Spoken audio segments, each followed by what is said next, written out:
There's something almost poetic about the way the universe destroys itself only to create something entirely new. Picture two galaxies, each containing billions of stars, hurtling toward one another at unimaginable speeds. When they collide, it's not destruction in the way we think of it. Instead, it's a cosmic rebirth, a dazzling display of chaos that gives rise to new stars, new worlds, and even new mysteries. These aren't just rare events tucked away in some distant corner of space. They're happening right now, all around us, shaping the very fabric of the cosmos. And what we're learning from them is rewriting the textbooks of astrophysics, one mind-bending revelation at a time. Think about the last time you looked up at the night sky. Those pinpricks of light might seem eternal, unchanging, but the truth is far more dramatic. Stars explode, black holes merge, entire galaxies twist and warp as they pull each other apart. These collisions aren't just spectacular to imagine, they're the engines of the universe, driving its evolution in ways we're only beginning to understand. Some of these events happened billions of years ago, their light just now reaching us. Others are unfolding in real time, caught by the lenses of our most advanced telescopes. And each one holds clues to questions we've been asking for centuries. How did the universe begin? How will it end? And what happens in between? That's exactly what we're diving into today. 35 astonishing discoveries about cosmic collisions that are turning astrophysics on its head. From the violent mergers of neutron stars, which shower space with gold and platinum, to the eerie dance of supermassive black holes, whose gravity bends space-time itself, these events are more than just celestial spectacles. They're keys to unlocking the universe's deepest secrets, and as we peel back the layers of these cosmic crashes, you'll see how they challenge everything we thought we knew about the birth of galaxies, the nature of dark matter, even the fate of our own Milky Way. So get ready, because by the end of this journey, you won't just see the night sky the same way again. You'll understand the incredible, chaotic beauty of a universe that's always in motion, always colliding, and always revealing something new. The most breathtaking collision in the history of our galaxy won't be some distant spectacle. It'll be our own cosmic backyard getting rearranged. Right now, the Andromeda Galaxy is racing toward the Milky Way at nearly 250,000 miles per hour. But don't panic just yet. This isn't some Hollywood-style explosion where stars smash into each other like bumper cars. Instead, think of it as an intricate ballet, one that unfolds over billions of years. The vast distances between stars mean most will glide past each other unscathed, like dancers in an endless celestial waltz. But the real drama lies in the invisible forces at work. As these two galaxies spiral closer, their immense gravity will warp and twist their shapes, stretching them into streams of starlight that eventually merge into a single titanic galaxy, one that astronomers have already nicknamed Milkomda. What's truly mind-blowing isn't just the scale of this event, but what it reveals about the universe's chaotic harmony. Recent supercomputer simulations show our solar system might not emerge untouched. There's a chance we could be flung into the outer edges of this new galaxy, drifting through regions of space we've never seen before. Yet even that pales in comparison to the bigger revelation. Collisions like this aren't accidents. They're the universe's way of building something greater. When Andromeda and the Milky Way finally unite, the newborn galaxy will be teeming with fresh starbirth, ignited by clouds of gas compressed in the cosmic shuffle. This challenges everything we thought we knew about how galaxies grow. Instead of slow, steady evolution, the universe prefers drama, grand, sweeping mergers that rewrite the rules in an instant. And here's the wildest part. We're not just observers of this process. In a way, we're already part of the show. If you've ever worn a gold ring or held a platinum necklace, you're holding stardust forged in one of the most violent events in the universe. Neutron-star collisions are the ultimate cosmic alchemists, taking the densest objects in existence and smashing them together with enough force to create the heaviest elements in the periodic table. These aren't just any stars. A single teaspoon of neutron star material weighs as much as Mount Everest, packed so tightly that atoms collapse into a swirling sea of pure neutrons. When two of these ultra-dense remnants spiral into each other, the resulting explosion, called a kilonova, shoots out jets of material at nearly light speed, scattering newly minted gold, platinum, and uranium across interstellar space. The real breakthrough came in 2017, when gravitational wave detectors and telescopes around the world caught one of these mergers in action for the first time. The event, dubbed GW170817, sent ripples through spacetime that lasted just 100 seconds, but the afterglow revealed something extraordinary. Spectroscopic analysis showed unmistakable signatures of heavy elements forming in real time, solving a mystery that had puzzled scientists for decades. Before this, no one could fully explain where about half the elements heavier than iron came from. Now we know. They're literally raining down from the aftermath of these apocalyptic stellar crashes. But the surprises don't stop there. These collisions also produce the universe's most powerful flashlights, gamma ray bursts so intense they briefly outshine entire galaxies. Lasting anywhere from milliseconds to several minutes, these beams of pure energy are born from the chaotic physics of the merger's aftermath. As the neutron stars collide, their magnetic fields twist into knots trillions of times stronger than Earth's, launching jets of radiation that can be detected billions of light years away. Some theorists even suggest these events might create strange new states of matter we've never seen before, exotic quark material that defies our current understanding of particle physics. What makes neutron star mergers truly revolutionary isn't just their destructive power, but their creative potential. Every time one occurs, it seeds future solar systems with the building blocks of planets and life. The gold in your jewelry, the platinum in medical devices, even the uranium that powers nuclear reactors were all likely born in similar cataclysms billions of years ago. This transforms how we see the cosmos, not as a static museum, but as an active workshop where the rarest materials are hammered into existence through unimaginable violence.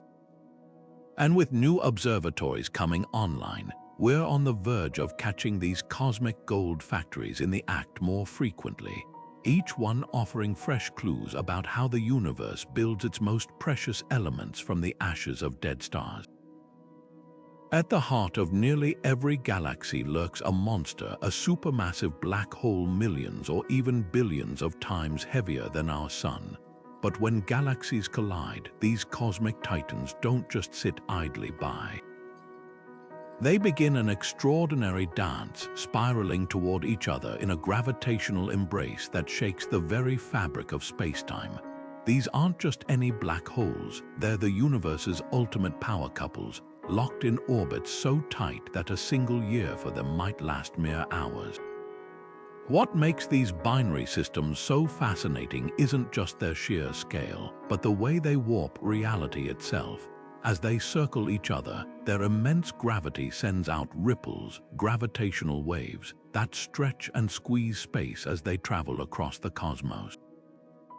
Einstein predicted these waves over a century ago, but it wasn't until 2015 that we finally detected them, proving that even spacetime can tremble under the weight of such colossal collisions.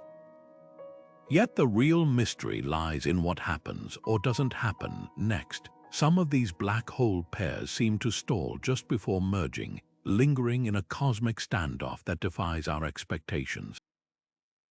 Astronomers call this the final Parsec problem, the puzzling gap where these giants appear to stop short of their inevitable collision. Some theories suggest that the surrounding stars and gas rob them of the energy needed to spiral closer, while others propose that their orbits become so chaotic they simply can't align for the final plunge. This isn't just an academic curiosity. If black holes truly get stuck in this limbo, it could rewrite our understanding of how galaxies evolve. Supermassive black holes are thought to regulate star formation, their gravity shaping the growth of entire galaxies. If they remain separate instead of merging, their combined influence could create environments unlike anything we've seen before, galaxies with twin hearts, each dictating the flow of matter in unpredictable ways. Even more astonishing are the extreme environments around these binaries. Gas and dust caught in their gravitational tug-of-war heat up to millions of degrees, glowing brighter than all the stars in their host galaxies combined. Some systems even shoot out jets of plasma at nearly light speed, carving paths through intergalactic space like cosmic blowtorches. But the most thrilling possibility: we might be on the verge of witnessing one of these mergers firsthand. Advanced detectors like LISA, set to launch in the 2030s, could catch the moment two supermassive black holes finally collide, an event so powerful it would outshine the entire universe in gravitational waves for a brief, glorious instant. Until then, every stalled binary we study is a clue, a piece of the puzzle that could reveal how the largest structures in the cosmos grow and how they might one day meet their end.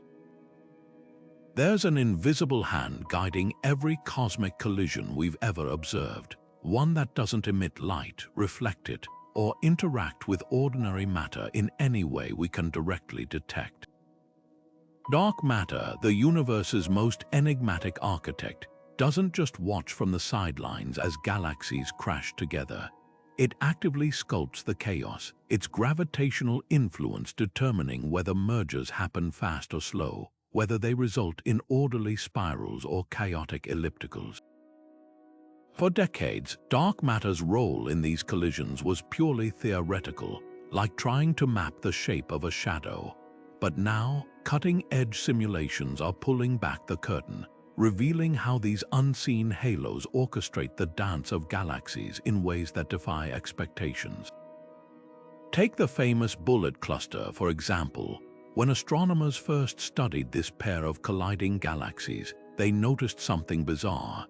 The visible gas clouds had slammed together and heated up, glowing brightly in X-rays, but the galaxy's gravity didn't match the visible material. Instead, gravitational lensing revealed two massive clumps of something drifting apart from the wreckage, carrying most of the system's mass. That something was dark matter, passing through ordinary matter like a ghost walking through walls. This was our first direct proof that dark matter doesn't behave like anything we're familiar with. It doesn't collide, compress, or slow down the way stars and gas do. Instead, it glides effortlessly through mergers, its gravity steering the visible universe from behind the scenes. Recent supercomputer models have taken this revelation even further. By simulating galactic collisions with different dark matter distributions, researchers found something astonishing. The shape and density of a galaxy's dark matter halo can determine whether a merger takes hundreds of millions of years or stretches out over billions. Some halos act like cosmic glue, slowing approaching galaxies and ensuring a gradual, orderly union. Others are more like gravitational slingshots, accelerating the process and triggering violent bursts of star formation. This could explain why some merged galaxies look like train wrecks, while others appear nearly pristine, as if the collision never happened. But here's where it gets even stranger. The way dark matter behaves during these collisions might finally clue us into what it's actually made of. One leading theory suggests dark matter particles are cold, slow-moving and clumpy, forming dense halos around galaxies. Yet some mergers show hints that dark matter might be slightly warm, with particles moving fast enough to smooth out those halos at the edges. Each collision is like a natural laboratory, testing these ideas on scales no human experiment could ever replicate. The implications stretch far beyond astrophysics textbooks. If dark matter truly controls how galaxies evolve, then understanding its role in collisions could solve one of cosmology's biggest mysteries: why our universe looks the way it does.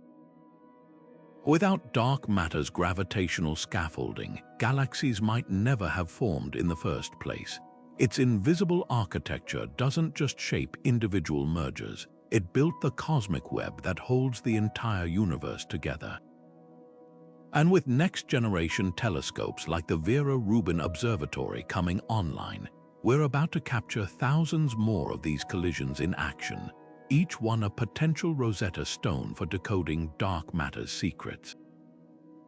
What's thrilling isn't just the science, but the philosophical shift it represents. We're no longer limited to studying the universe by what we can see. Now we're learning to read the fingerprints dark matter leaves on everything it touches: warped starlight, distorted galaxy shapes, even the subtle tremors in space-time itself. Every collision is a message in a bottle, sent across billions of years, waiting to tell us what the universe is really made of. And the message is clear: the cosmic story we thought we knew is missing its most important character. The Bullet Cluster isn't just another cosmic collision, it's a cosmic crime scene, and the evidence it left behind has rewritten our understanding of the universe.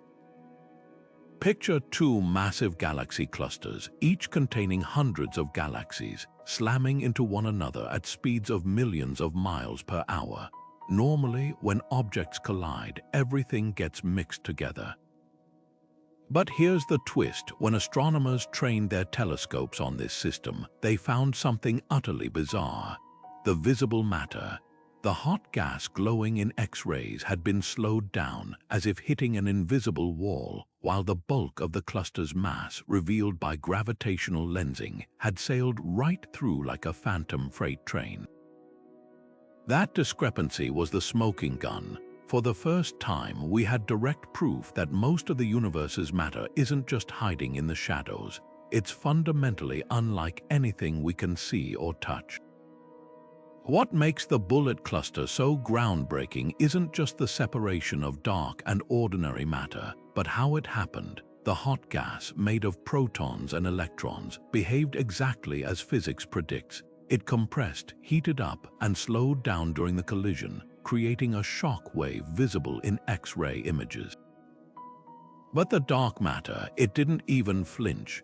Gravitational lensing maps showed two distinct peaks of mass far ahead of the gas, proving dark matter doesn't interact with itself or ordinary matter through any force except gravity. It's as if you threw two handfuls of sand at each other, only to watch most of the sand pass right through while a few grains got stuck. That's how alien dark matter truly is. This collision didn't just confirm dark matter's existence, it ruled out entire classes of alternative theories. Some scientists had proposed that maybe we just didn't understand gravity correctly, and that tweaking Einstein's equations could explain galactic motions without invoking invisible matter. The Bullet Cluster demolished that idea. No modification of gravity could explain why the mass and the gas ended up in completely different places. The verdict was clear: dark matter is real, it's out there, and it's shaping the universe on scales we're only beginning to map. Yet the Bullet Cluster's surprises don't end there. Recent studies of similar collisions have revealed an even stranger pattern. In some systems, the dark matter appears to lag behind the galaxies it's supposed to be anchoring, a hint that maybe, just maybe, dark matter isn't completely immune to forces beyond gravity. Could there be a faint, unknown interaction between dark particles that slows them down over cosmic time? It's a tantalizing possibility, one that could open the door to finally identifying what dark matter actually is. What's truly humbling is how much this single collision has taught us. Before the bullet cluster, dark matter was a theoretical necessity, a placeholder in equations. Now it's a tangible force, its presence etched into the distorted light of background galaxies. Every new cluster collision we observe is another chance to test the rules of this invisible universe, to see if dark matter always behaves as predicted or if it has secrets we haven't yet imagined. And with telescopes like the James Webb Space Telescope peering deeper into these cosmic crash sites, we're not just reading the universe's history, we're watching it unfold in real time, one collision at a time. Imagine a star moving so fast it could cross the length of our solar system in just a few hours, not drifting lazily through space like most stars, but hurtling at speeds topping 2 million miles per hour. These aren't science fiction fantasies. They're hypervelocity stars, cosmic projectiles flung across the galaxy with enough energy to escape its gravitational grip entirely. And their origin story is just as dramatic as their speed. Born from the chaos of galactic collisions or close encounters with supermassive black holes, these stellar outliers are rewriting what we know about the extreme forces shaping our universe. Take HE 0437-5439, one of the most famous hypervelocity stars ever discovered. Racing through the outskirts of the Milky Way at nearly 1.6 million miles per hour, this blue straggler star shouldn't exist where we found it. Based on its speed and trajectory, astronomers traced its path backward right to the heart of the Large Magellanic Cloud, a satellite galaxy of our own. The math suggests it was catapulted outward after a close brush with a supermassive black hole, a gravitational slingshot so powerful it sent the star careening across intergalactic space. But here's the twist that's baffling scientists. Stars like HE 0437-5439 aren't just fast, they're too fast. Traditional models predict black holes can only accelerate stars to certain velocities, yet many hypervelocity stars exceed those limits. Some theories suggest these outliers might be part of binary systems that got too close to a black hole, with one star captured while the other was flung away at unprecedented speeds. Others propose they're the survivors of dwarf galaxies torn apart by the Milky Way's gravity, their momentum preserved like cosmic shrapnel from an ancient collision. The real value of these speed demons isn't just their spectacle, it's what they reveal about the environments that launched them. Every hypervelocity star is like a forensic tracer, its path encoding information about the black hole or galactic collision that set it loose. By studying their trajectories, astronomers have uncovered hidden black holes lurking in nearby galaxies and mapped the gravitational fingerprints of regions too distant or obscured to observe directly. Some hypervelocity stars even carry chemical signatures hinting at their origins, with compositions matching the dense stellar nurseries near galactic centers. What's even more astonishing is where they end up. Unlike most stars bound to their home galaxies, hypervelocity stars are destined for intergalactic space, destined to drift forever in the vast emptiness between galaxies. Future telescopes might catch them illuminating regions we once thought were dark and empty, turning voids into cosmic highways studded with rogue starlight. And if any passed close enough, their extreme speeds could warp the fabric of spacetime around them, creating subtle gravitational waves detectable by next-generation observatories. This transforms how we view galactic collisions. They're not just mergers, they're particle accelerators on a cosmic scale, capable of launching stars across the universe like sparks from a celestial forge. Every hypervelocity star we discover is a reminder that even in the quiet of space, violence and beauty are intertwined, creating phenomena that push the limits of physics and our imagination. There's a force out there so powerful it's dragging entire galaxies toward it, including our own Milky Way. Hidden behind a thick veil of dust and stars, this cosmic mystery is known as the Great Attractor, a gravitational anomaly so immense it bends the paths of thousands of galaxies like a celestial magnet. For decades, its true nature remained obscured, literally hidden behind the Milky Way's equatorial plane, in what astronomers call the zone of avoidance, a region so dense with gas and dust that traditional telescopes couldn't peer through.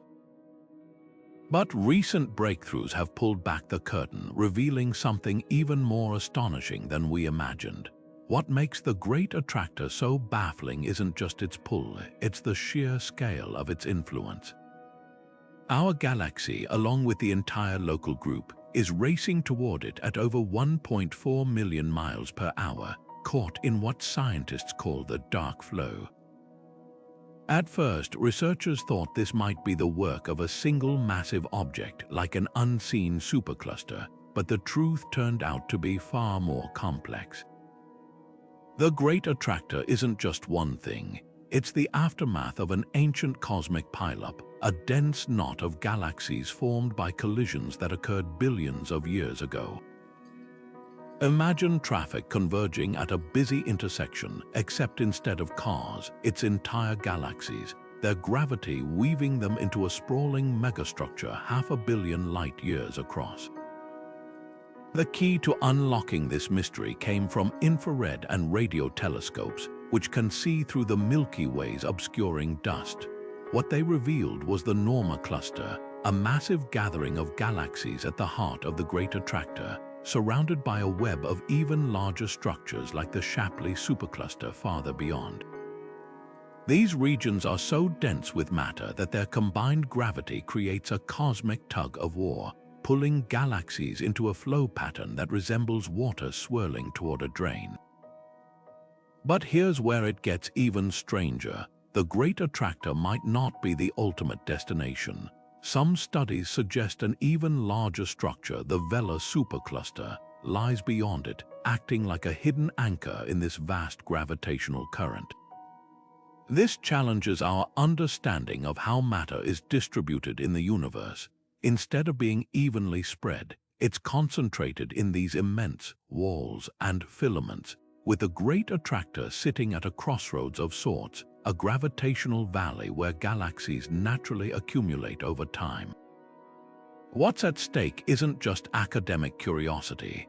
Understanding the Great Attractor could rewrite the story of our local universe's fate. If its pull continues unabated, the Milky Way and its neighbors might one day merge into this colossal supercluster, becoming part of an even larger structure we can't yet see. It's a reminder that even on cosmic scales, collisions aren't just dramatic one-time events, they're part of an endless cycle, shaping the universe in ways we're only beginning to map. And with new telescopes like the Square Kilometre Array coming online, we're on the verge of peeling back even more layers of this mystery, one gravitational clue at a time. One moment, a star is peacefully orbiting the center of its galaxy. The next, it's being torn apart in one of the most violent events the universe has to offer. Tidal disruption events are cosmic cataclysms where a black hole's gravity overcomes a star's own pull, stretching it into a thin, luminous ribbon of plasma before devouring it piece by piece. Imagine a spaghetti strand pulled too tight, snapping under tension, except here the strand is an entire star, and the force doing the pulling is so strong it warps the fabric of space-time itself. These events aren't just spectacular to observe, they're laboratories for physics we can't recreate anywhere else. When a star gets too close to a black hole, the side facing the black hole feels a stronger gravitational pull than the far side. This difference, called tidal forces, stretches the star until it's ripped apart in a process known as spaghettification. The resulting debris swirls into an accretion disk, heating up to millions of degrees and glowing brightly across the electromagnetic spectrum, from X-rays to radio waves. What makes tidal disruptions so valuable is the way they reveal black holes' feeding habits. Normally, supermassive black holes are quiet, lurking in galactic centers like sleeping giants. But during a tidal disruption event, we get front-row seats to their awakening. The flare of light from the shredded star can outshine its entire host galaxy for months, giving astronomers an unprecedented view of how black holes consume matter and grow over time. Some events even produce relativistic jets, narrow beams of particles shot outward at nearly light speed, visible from billions of light-years away. But perhaps the most groundbreaking aspect of these events is how they test Einstein's theory of general relativity under the most extreme conditions. Near a black hole's event horizon, gravity is so intense that time slows down, light bends into strange paths, and space itself twists like a whirlpool. By studying the way light from a disrupted star flickers and fades, scientists can map the warped spacetime around the black hole with precision, searching for deviations from Einstein's predictions. One recent event, dubbed at 2019 KISS, offered the clearest evidence yet of relativistic effects during a disruption, with the star's light stretched to longer wavelengths as it struggled to escape the black hole's gravity, a phenomenon called redshift that matched Einstein's equations to an astonishing degree. Yet mysteries remain. Some tidal disruptions flare up brighter or fade faster than models predict, hinting at complexities in how black holes ingest matter. Others seem to recur, suggesting the black hole might not finish its meal in one sitting, but instead nibbles at the star's remains over years.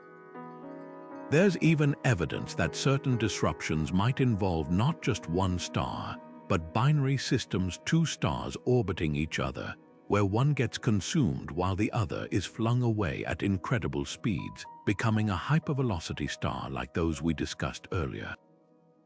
Every new tidal disruption event caught by telescopes like the Zwicky Transient Facility or the upcoming Vera Rubin Observatory adds another piece to the puzzle. They're cosmic experiments unfolding in real time, offering insights into everything from black hole demographics to the behavior of matter under conditions so extreme they defy earthly imagination. And with each discovery, we're not just learning how stars meet their end, we're uncovering the rules that govern the most extreme environments in the universe. Galaxies aren't just islands of stars, they're ravenous cosmic predators, consuming their smaller neighbors in a slow-motion feast that spans billions of years. This process, known as galactic cannibalism, is how giants like the Milky Way grow, not by creating stars from scratch, but by swallowing entire galaxies whole. Right now, our own galaxy is in the middle of such a meal, tearing apart the Sagittarius dwarf galaxy like a gravitational shredder. What's left behind isn't just debris, it's a ghostly trail of stars, stretched into long, looping streams that wrap around the Milky Way like celestial ribbons. These stellar streams are more than just cosmic leftovers, they're forensic evidence, telling the story of galactic collisions that happened long before humans ever looked up at the night sky. The Sagittarius dwarf, for example, was once a thriving galaxy in its own right, orbiting the Milky Way for billions of years. But with each pass, our galaxy's gravity pulled it apart, scattering its stars into a vast, shimmering arc that now spans the entire sky.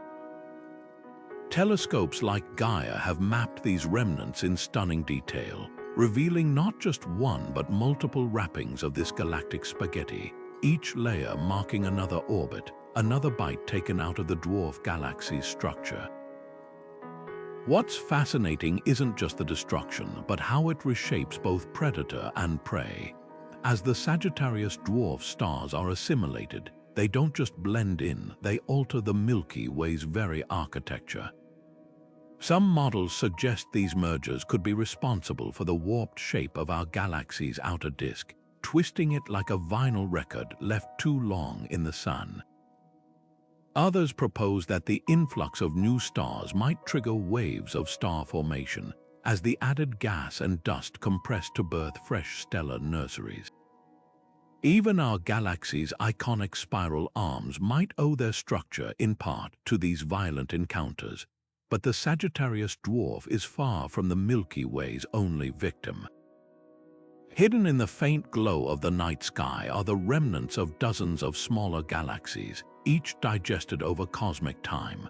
The Canis Major dwarf, for instance, is believed to be the closest known galaxy to the Milky Way, or at least what's left of it. Its stars have been so thoroughly mixed into our own that they're nearly indistinguishable, save for subtle differences in their chemical fingerprints. Then there's Gaia Enceladus, a colossal merger from 9 billion years ago that may have delivered up to half the stars in the Milky Way's outer halo. These ancient collisions aren't just historical footnotes, they're the reason our galaxy looks the way it does today. This changes how we think about galactic evolution. Instead of growing steadily like a tree adding rings, galaxies expand in fits and starts, their growth spurts marked by violent mergers. Each collision leaves behind a unique signature: orphan star clusters drifting in the halo, globular clusters with strange orbital paths, even entire populations of stars moving in the opposite direction of the galactic rotation. Astronomers call these galactic fossils, and they're rewriting the history books one discovery at a time. The most astonishing part, we're witnessing this process in real time. The Large Magellanic Cloud, a satellite galaxy visible from the southern hemisphere, is next on the Milky Way's menu. Current estimates suggest it'll collide with us in about 2.5 billion years, a merger that could catapult our solar system into a completely different region of the galaxy. Until then, every stellar stream, every orphaned cluster, every warped disk is a reminder. The universe doesn't just build galaxies, it devours them, reshapes them, and turns their remains into something new. And in that endless cycle of destruction and creation, we're not just observers, we're part of the story.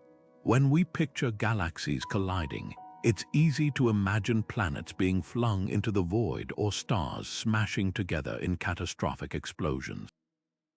But here's the surprising truth: Earth will almost certainly outlive the Milky Way's merger with Andromeda unscathed.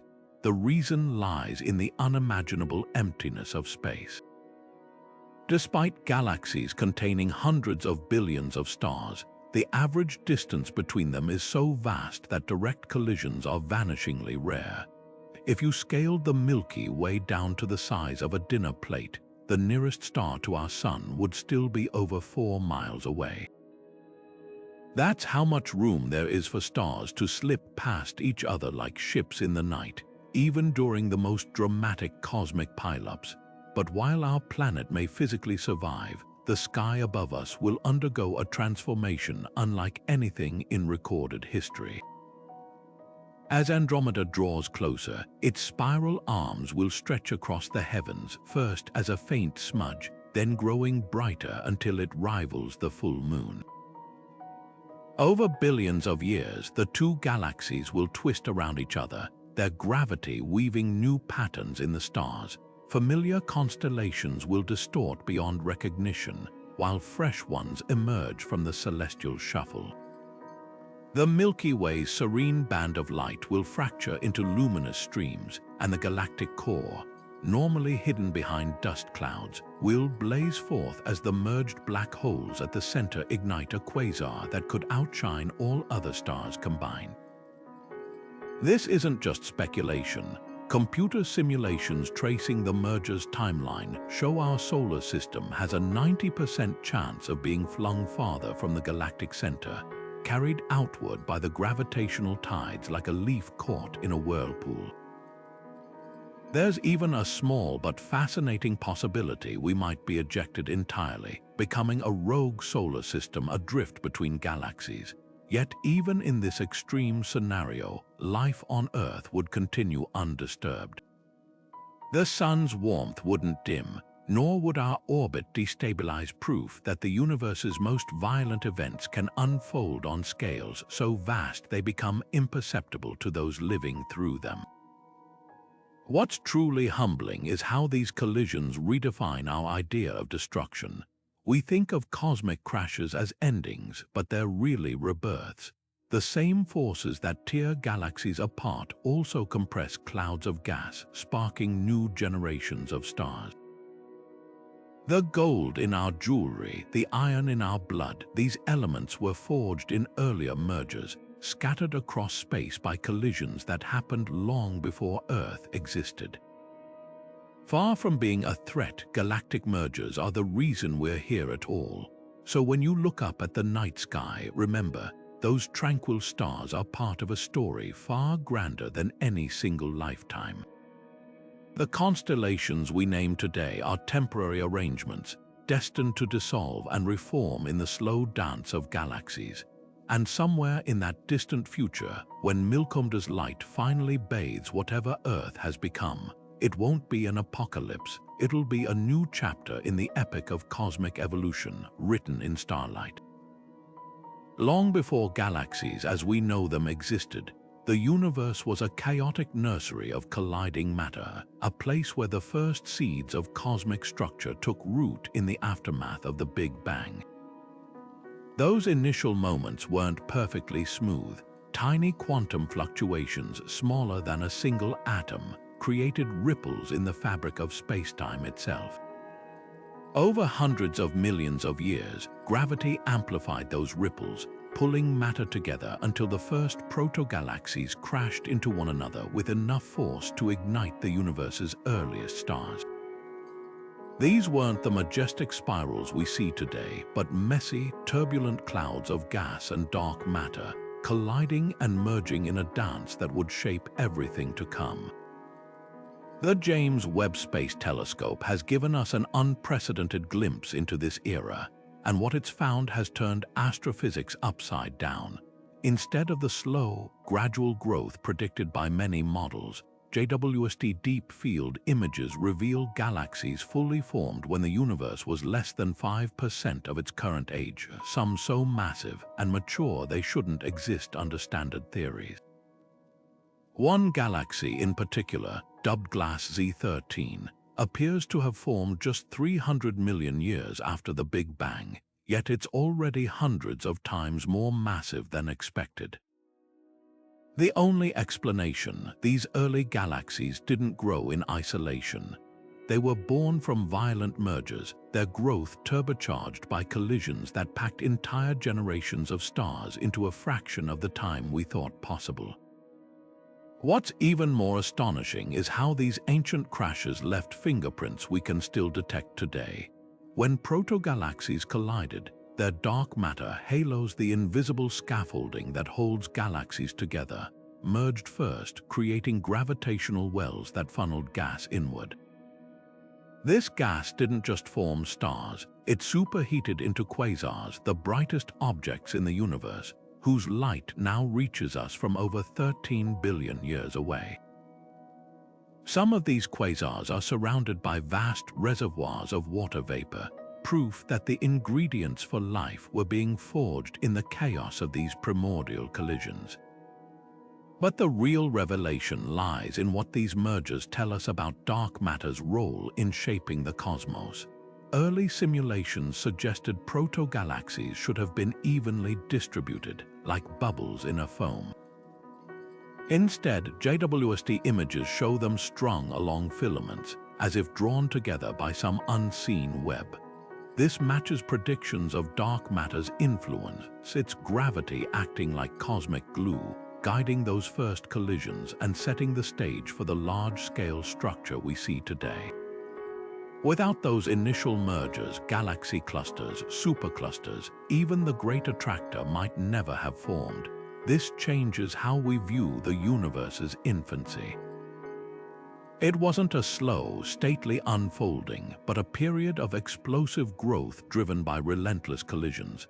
Every galaxy we see, every star we admire, even the atoms in our bodies, owe their existence to those chaotic first encounters. And as JWST peers even deeper into the past, we're not just uncovering how structure emerged, we're witnessing the moment the universe learned how to build itself.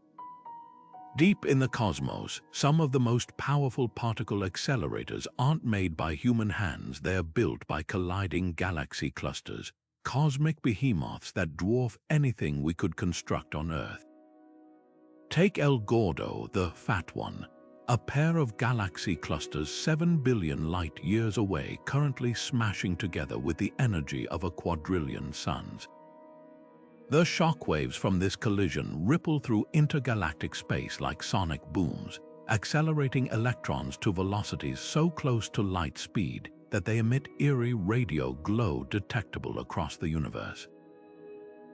These aren't just spectacular light shows, they're natural laboratories, giving us front-row seats to physics so extreme it defies reproduction in even our most advanced facilities.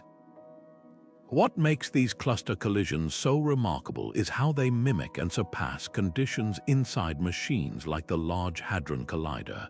When clusters merge, their galaxies pass through each other like ghosts, but the hot gas between them slams together, creating shock fronts that heat matter to hundreds of millions of degrees. Electrons caught in these turbulent zones get whipped around magnetic fields, emitting synchrotron radiation, the same phenomenon that powers particle accelerators on Earth, but on a scale 1 billion times more energetic. Astronomers call these vast radio-emitting regions relics, and they're the fingerprints of some of the highest energy processes in the universe. The real breakthrough came when scientists realized these relics aren't just byproducts, they're cosmic Rosetta Stones. By studying their intricate structures, researchers can map the invisible magnetic fields threading through galaxy clusters, fields so vast they stretch for millions of light-years. Some relics even show bizarre, curved shapes that hint at the complex interplay between shock waves and dark matter, offering clues about how this mysterious substance behaves during collisions.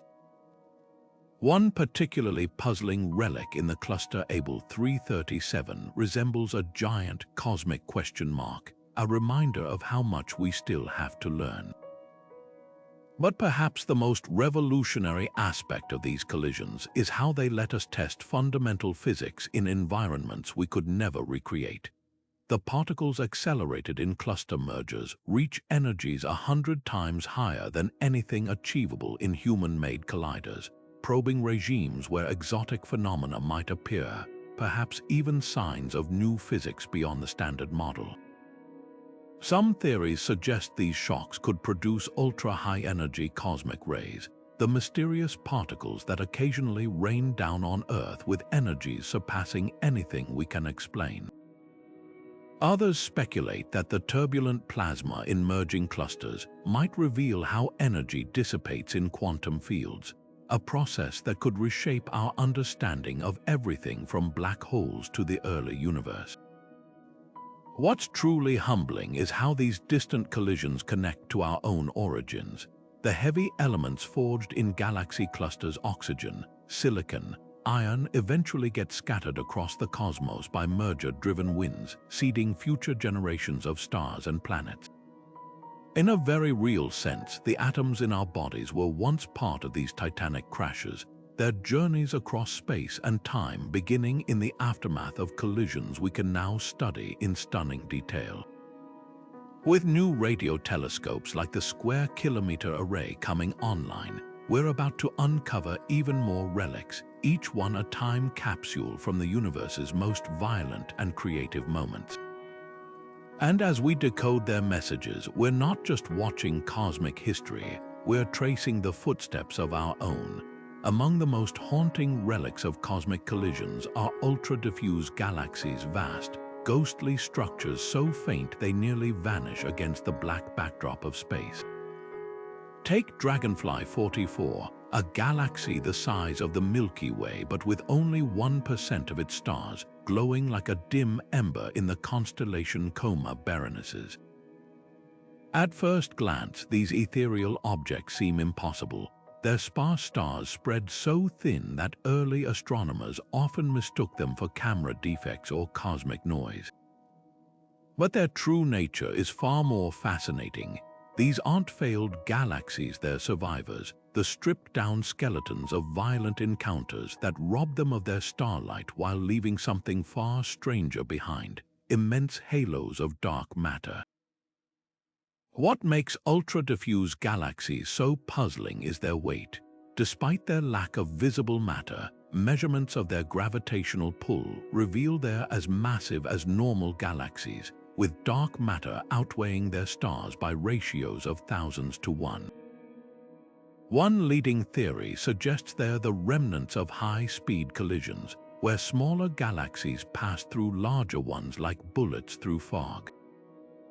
The encounter would have ripped away gas and stars with gravitational tides, leaving only the dark matter halo, an invisible scaffold, intact. It's as if the universe played a cruel magic trick, making the substance we can't see the only thing that remains.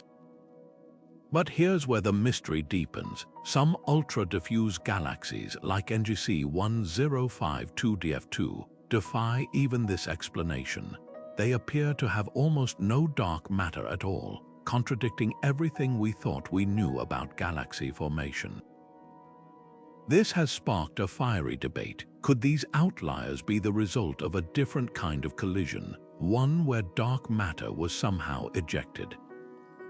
Or are we seeing the aftermath of ancient galactic tidal stripping, where repeated close encounters with neighbors gradually peeled away both stars and dark matter like layers of an onion? The answer might lie in the environments where these ghosts thrive. Ultra-diffuse galaxies are often found in crowded galaxy clusters, where gravitational interactions are frequent and violent. Simulations show that in these cosmic mosh pits, smaller galaxies can be shredded not just by one collision, but by hundreds of near misses over billions of years, a death by 1,000 gravitational cuts. Yet a few, like the isolated Dragonfly 44, exist far from such chaos, suggesting alternative origins. Some astronomers propose these loners might be failed galaxies that never gathered enough gas to form many stars, while others argue they're primordial relics, frozen in time from the universe's earliest days. What's undeniable is how these faint giants are rewriting galactic archaeology. Their very existence forces us to reconsider how galaxies evolve, proving that collisions don't just build structure, they can also leave behind ghosts, whispering clues about dark matter's enigmatic role. And with upcoming telescopes like the Vera Rubin Observatory set to discover thousands more ultra-diffuse galaxies, we're on the verge of decoding whether they're cosmic accidents, evolutionary dead ends, or something even more extraordinary, a hidden chapter in the story of how the universe builds its grandest structures. Hidden beneath the chaos of colliding galaxies lies an invisible sculptor, one that doesn't just shape the aftermath, but steers the collision itself. Magnetic fields, those faint lines of force we can't see with our eyes, turn out to be master conductors in the orchestra of cosmic crashes. For decades, they were treated as background noise, overshadowed by the flashier effects of gravity and radiation. But now, cutting-edge radio telescopes like ALMA and the upcoming Square Kilometre Array are pulling these silent players into the spotlight, revealing how they twist, amplify, and even control the destiny of merging galaxies. Take the famous antennae galaxies, two spirals locked in a slow-motion collision. While Hubble's optical images show dazzling bursts of newborn stars, radio observations tell a deeper story. Delicate filaments of magnetic fields stretching hundreds of thousands of light years weave through the wreckage like cosmic spider silk. These aren't passive threads, they're dynamic highways, channeling turbulent gas into dense knots where stars ignite, or funneling material toward the supermassive black holes at each galaxy's core. In some regions, the fields are so strong they act like cosmic bungee cords, slowing down gas clouds that would otherwise flee the collision. forcing them to collapse into stellar nurseries. What's revolutionary is how these magnetic forces challenge our old assumptions. Until recently, astronomers thought gravity alone dictated how gas moved during mergers. But simulations that include magnetic fields now match real observations with uncanny precision. When galaxies collide, their magnetic fields don't just passively follow the gas. They tangle, reconnect, and even explosively release energy in processes akin to solar flares, but on galactic scales. Some mergers show magnetic fields strengthening by a factor of 10 in just a few million years, transforming them from bit players into dominant forces that can accelerate particles to near light speeds. The most dramatic effects appear around supermassive black holes. As galaxies merge, their magnetic fields spiral inward with the infalling gas, forming tightly wound coils around the black hole's poles.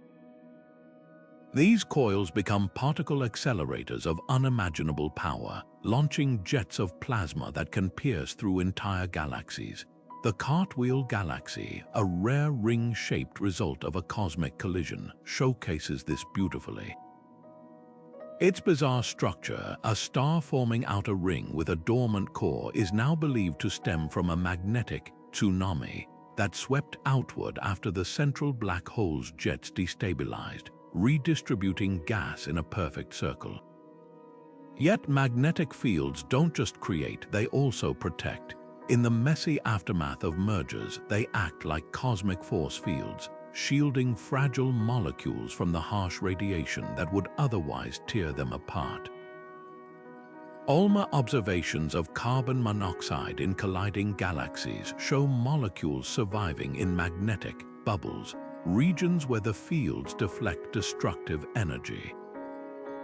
This could explain how complex organic molecules, the building blocks of life, survive the violence of galactic collisions to eventually enrich new generations of stars and planets. The implications stretch far beyond astrophysics textbooks. If magnetic fields are this influential in shaping collisions, they might hold the key to one of cosmology's biggest puzzles: why some merged galaxies burst with new stars while others become red and dead, their gas reservoirs mysteriously depleted. Early evidence suggests galaxies with stronger initial magnetic fields tend to form stars more efficiently during mergers, while weaker fields allow gas to escape, starving future stellar generations. It's a subtle balance, one that could determine whether a collision births a vibrant new galaxy or leaves behind a cosmic graveyard. As we peer deeper into these magnetic tapestries, each discovery reinforces a humbling truth: the universe's grandest spectacles aren't governed by one force alone, but by the interplay of many. Gravity may set the stage, but magnetic fields write the script, directing where gas flows, when stars ignite, and how black holes awaken. And with every galaxy merger we observe, we're not just watching chaos unfold, we're decoding the invisible laws that sculpt the cosmos from the shadows. Right now, we're standing on the brink of a cosmic detective revolution, one where the faintest whispers of colliding black holes and the most distant crashes between galaxies won't escape our notice.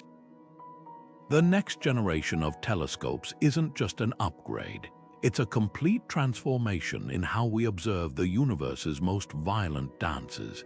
Take LISA, the Laser Interferometer Space Antenna, set to launch in the 2030s. Unlike ground-based detectors that catch high-frequency gravitational waves from stellar mass collisions, LISA will float in space as a trio of satellites spanning millions of miles, tuned to the low-frequency ripples from supermassive black holes merging at the dawn of time.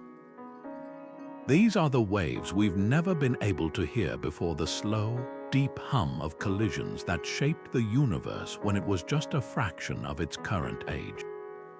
Then there's the Vera Rubin Observatory, a ground-based powerhouse with a camera so large it could photograph a golf ball on the moon, Every few nights, it'll capture the entire southern sky in unprecedented detail, spotting changes so subtle they'd be invisible to other telescopes. Imagine catching the flicker of a distant kilonova as two neutron stars collide, or tracking the afterglow of a tidal disruption event in real time. But what's truly groundbreaking is how these tools will work together. When LISA senses a gravitational wave from a black hole merger billions of light-years away, Vera Rubin could swing into action, scanning the region for any visible counterpart, a cosmic handshake between the seen and unseen universe. The potential discoveries read like a wish list for astrophysicists. LISA might detect primordial black holes from the universe's first second, relics so ancient they could rewrite our understanding of cosmic origins.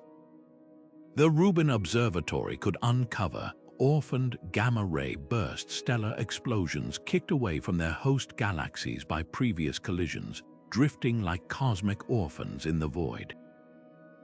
Together, they'll map the growth of supermassive black holes across cosmic time, revealing whether these giants grew steadily or in violent spurts fueled by mergers. But the real magic lies in the unknowns. These observatories will peer into the dark ages before the first stars ignited, a period currently hidden from view. If black holes collided during that era, their gravitational waves would carry imprints of conditions we've never been able to study directly, a snapshot of the infant universe's structure. There's even a chance we'll find entirely new classes of collisions, events that defy our current models. Some theorists speculate LISA could detect cosmic strings hypothetical defects in spacetime left over from the Big Bang if they vibrate with enough energy. Others suggest we might catch evidence of extra dimensions, hidden forces that alter how gravitational waves propagate across the universe. What's striking isn't just the technology's power, but its timing. We're about to witness the universe's collision history in high definition, from the earliest chapters to the present day. It's like assembling a cosmic flipbook where each frame shows another violent encounter, another step in the grand story of how galaxies, black holes, and even the elements themselves came to be. And with each new detection, we're not just filling in gaps, we're preparing to rewrite entire chapters of astrophysics. The collisions that shaped our past are still echoing across the cosmos. Now we're building the tools to finally listen. Hoag's object is the universe's version of a cosmic dartboard, a near-perfect ring of blue stars floating around a golden core, suspended in space like a celestial bullseye. At first glance, it defies everything we know about galaxy formation. Most galaxies spiral or sprawl in chaotic ellipses, but this one looks sculpted, as if some unseen hand carved a perfect circle from starlight. The secret behind its strange beauty, a collision so precise it's like threading a needle across millions of light years. The leading theory suggests Hoag's object was born from a freak galactic accident, a smaller galaxy plunging straight through the heart of a larger one, like a bullet passing clean through an apple. Unlike messy, off-center collisions that twist galaxies into chaotic shapes, this bullseye impact would have sent shockwaves rippling outward in a symmetrical ring, compressing gas and triggering a fireworks show of star formation along the edges. What's left is a ghostly imprint, the original galaxy's core untouched at the center, while the debris of the collision glows in a luminous circle around it.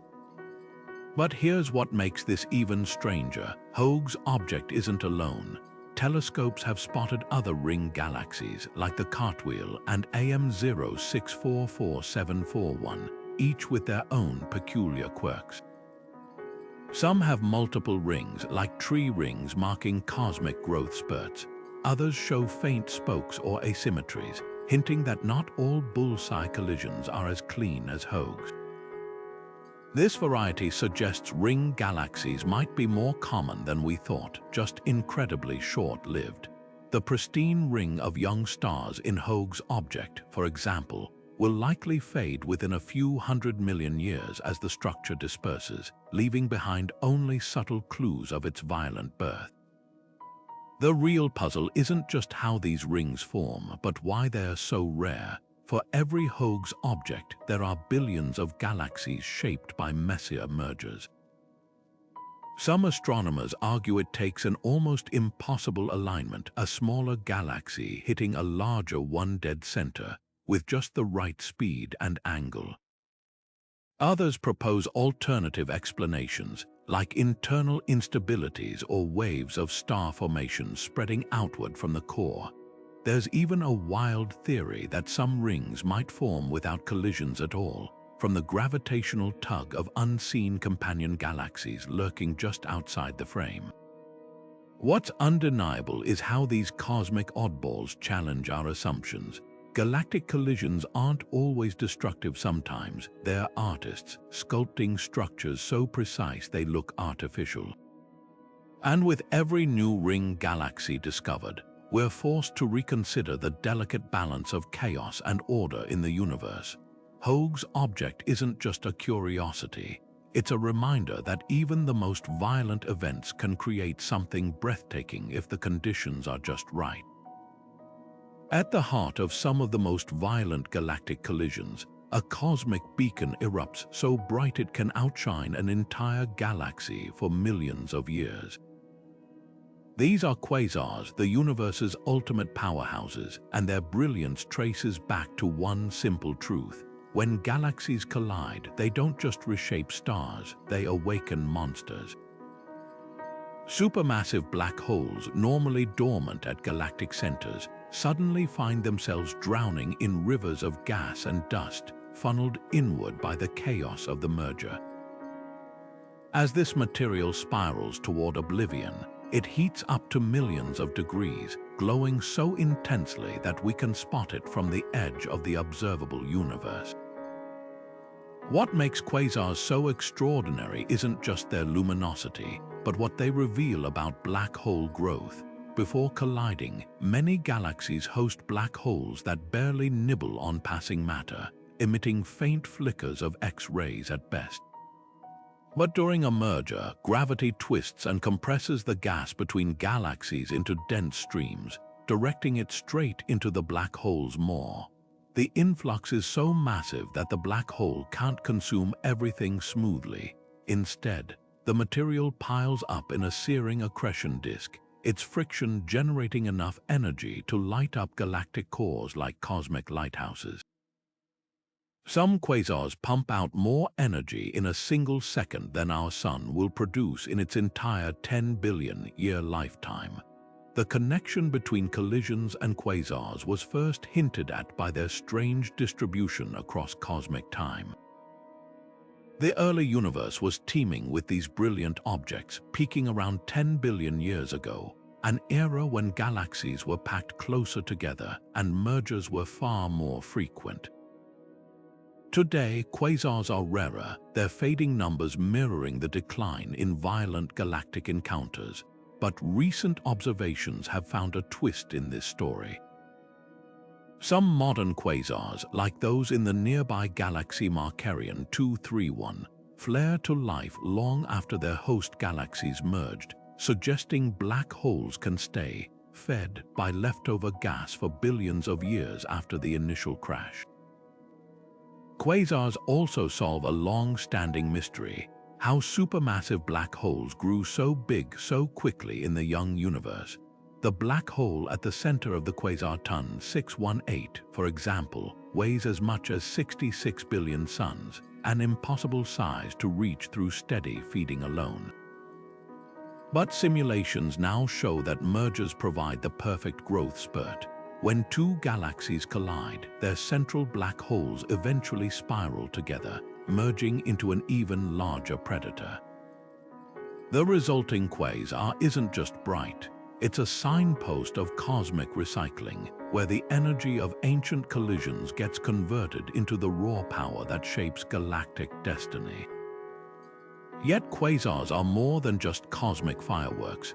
Their light, traveling across billions of years, carries fingerprints of the early universe. As it passes through intergalactic gas, certain wavelengths get absorbed, revealing the distribution of matter in a way nothing else can. Some quasars even show evidence of Lyman alpha forests, dense thickets of absorption lines that map the cosmic web's filamentary structure. Without galactic collisions igniting these beacons, we'd be blind to vast stretches of the universe's architecture. The most fascinating quasars might be those that defy expectations. In 2017, astronomers discovered a quasar called J03400043 in a galaxy that appeared undisturbed, with no signs of a recent merger. This raised a tantalizing question: could black holes sometimes feast without collisions? The answer might lie in quieter processes, like galactic bars or instabilities that gradually channel gas inward.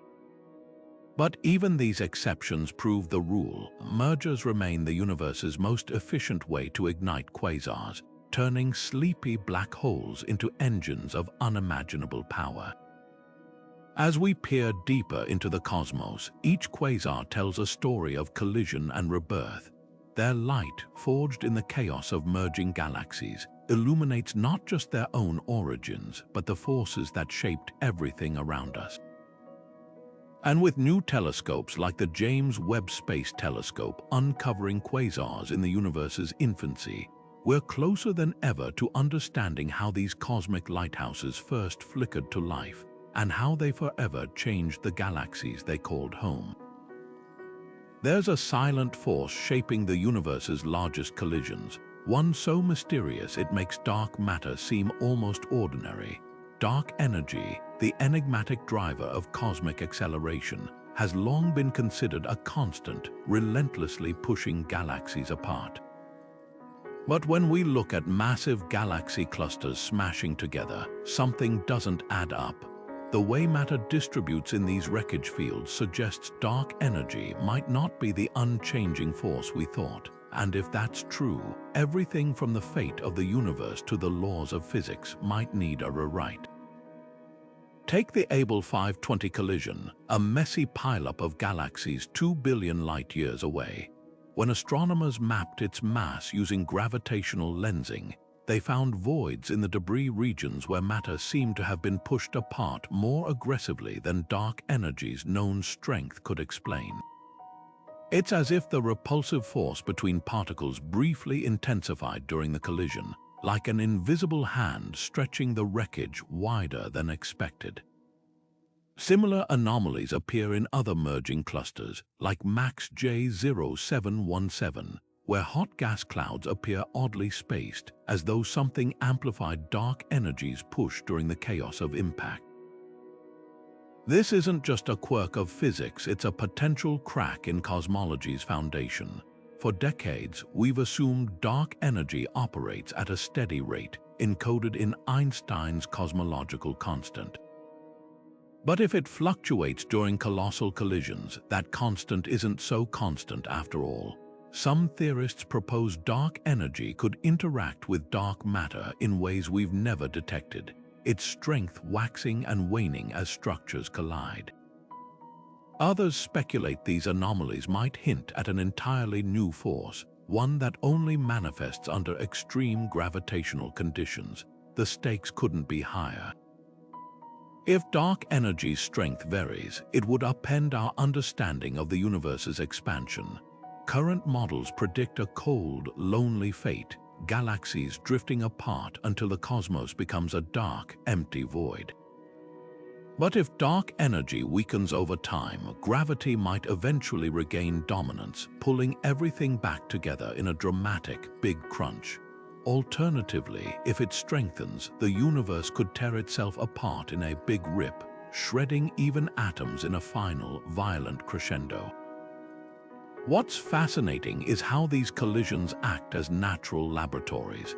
The turbulent environments of merging clusters create conditions we could never replicate on Earth, exposing dark energy's behavior in ways quiet, undisturbed space never could. Upcoming telescopes like the Euclid Space Mission and the Vera Rubin Observatory are poised to study thousands more of these systems, searching for patterns in the wreckage. Every anomalous cluster could be a clue, a piece of a puzzle that stretches across the entire history of the cosmos. The most humbling part, we might be witnessing the universe's gears turning in real time. Dark energy's secrets aren't locked away in some distant epoch. They're written in the aftermath of collisions happening all around us, waiting for us to decode their message. And if that message says the rules are changing, we're not just observers of cosmic history, we're living through its next great revision. Zeta Ophiuchi shouldn't exist where it is, a massive blue star tearing through space at nearly 67,000 miles per hour, plowing through interstellar gas like a cosmic speedboat. Most stars its size live fast and die young, spending their brief lives anchored in dense stellar nurseries. But this one's a renegade, racing through the Milky Way's outskirts with enough energy to create a shockwave visible in infrared light, a glowing bow shock stretching 4 light-years ahead of it. The reason? It's a stellar runaway, an orphan flung into the void by forces so violent they can reshape entire regions of space. These high-speed fugitives are more than just celestial curiosities. They're forensic evidence, tracing the fingerprints of ancient collisions long after the event itself has faded. When galaxies interact, their gravitational tides don't just warp stars into new orbits, they can slingshot them outward at breakneck speeds. Some, like Zeta Ophiuchi, were likely part of binary systems that got too close to a supermassive black hole during a galactic merger. One star was captured, while the other was ejected like a stone from a slingshot, carrying with it the energy of that near miss. Others might have been launched by close encounters with dense star clusters, their paths altered by gravitational pinball effects we're only beginning to model accurately. What's astonishing is how much these runaways reveal about events we never witnessed firsthand. By backtracking their trajectories, a process akin to rewinding a cosmic film, real astronomers have traced Zeta Ophiuchi's path back to a region near the Milky Way's core, suggesting it was ejected during a close encounter with the supermassive black hole Sagittarius, a star. Other runaways, like the hypervelocity star He 0437-5439, point to even more dramatic origins, possibly launched from the Large Magellanic Cloud during a close pass with our galaxy. Each one is a time capsule, preserving the energy and direction of collisions that happened millions or even billions of years ago. But the real surprise lies in how these stars transform the space around them. As they barrel through interstellar clouds, their intense radiation and powerful stellar winds compress gas, triggering pockets of star formation in their wake. Zeta Ophiuchi's bow shock, for instance, is a cauldron of turbulence where the very conditions for new stars are being forged by its passage. This turns the traditional narrative on its head. Instead of collisions only destroying, they also seed new creation through these high-speed emissaries, scattering stellar catalysts across the galaxy. The implications stretch beyond our own Milky Way. In galaxies like Andromeda, surveys have uncovered entire populations of runaway stars, their collective motion hinting at past mergers with smaller satellite galaxies. Some even appear to be intergalactic trespassers, ejected with such force they're destined to drift forever in the void between galaxies. Future telescopes like the Nancy Grace Roman Space Telescope promise to uncover thousands more of these stellar nomads, each one a clue to the hidden history of galactic encounters. What's humbling is realizing these runaways aren't anomalies, they're part of a grander cycle. The same forces that tear galaxies apart also scatter stars like seeds, ensuring that even in destruction there's renewal. And as we map their journeys, we're not just piecing together the past, we're watching the universe write its next chapter, one high-speed star at a time.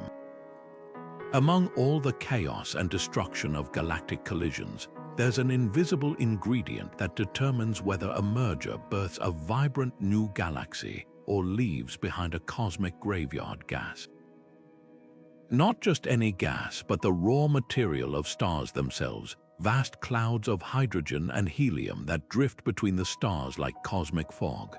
When galaxies collide, these gas clouds don't just passively follow along, they're squeezed, heated, and flung into chaos, triggering some of the most spectacular stellar fireworks in the universe. Yet for all the dazzling star formation they spark, these collisions also have a darker side, one that can rob galaxies of their star-making potential forever. Picture two galaxies merging, their spiral arms tangling like ribbons in the wind. As their gas clouds slam together, shockwaves ripple through them, compressing the gas into dense knots where gravity takes over. These knots collapse, igniting new stars in furious bursts, a phenomenon astronomers call starbursts. The antennae galaxies, one of the most famous colliding pairs, showcase this beautifully. Their overlapping regions glow with the light of thousands of newborn stars, each cluster blazing brighter than anything in our own galactic neighborhood. Some of these stellar nurseries are so intense they churn out stars hundreds of times faster than a typical galaxy, turning quiet spirals into cosmic fireworks displays. But not all gas gets this glamorous fate. Some of it, caught in the gravitational crossfire, is flung outward at incredible speeds, ejected entirely from the merging galaxies. Telescopes like ALMA have spotted these outflows, rivers of gas streaming away from collisions at millions of miles per hour, carrying away the very material needed to make future generations of stars. In extreme cases, like the galaxy merger known as the teacup, these outflows are so powerful they leave behind a galaxy that's effectively red and dead, its gas reserves depleted, its star formation snuffed out. The teacup's nickname comes from its delicate, handle-like structure, a ghostly reminder of the violent winds that swept its gas away. This tug of war between creation and destruction holds the key to a galaxy's ultimate fate. Whether a merger results in a blue, star-forming powerhouse or a red, aging relic depends on a delicate balance. How much gas gets compressed into stars versus how much gets expelled. Surprisingly, the deciding factor often isn't the collision itself, but the galaxy's supermassive black holes. As gas funnels toward these black holes during a merger, it doesn't just feed them, it energizes them, turning them into quasars or active galactic nuclei. These monsters then blast out radiation and jets of particles, heating up or outright ejecting the surrounding gas in a process called feedback. In some cases, this feedback regulates star formation, keeping it steady. In others, it's so violent it shuts down star birth entirely, dooming the galaxy to a slow fade into obscurity.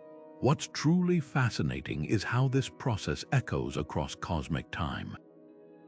In the early universe, mergers were far more common and gas was more abundant. Many of the giant elliptical galaxies we see today, massive, red, and devoid of young stars, likely reached their red and dead state through this very cycle of collision, starburst, and quenching. Meanwhile, galaxies like our Milky Way, which have avoided major mergers for billions of years, have held onto their gas, allowing for slower, steadier star formation. Yet, even in the most extreme cases, there's a twist. Some of the gas ejected during collisions doesn't escape entirely. Instead, it lingers in the galaxy's halo, a vast reservoir of warm, diffuse material that might eventually cool and fall back in, reigniting star formation billions of years later. It's a reminder that in the cosmic dance of destruction and rebirth, even the most dramatic endings might just be intermissions.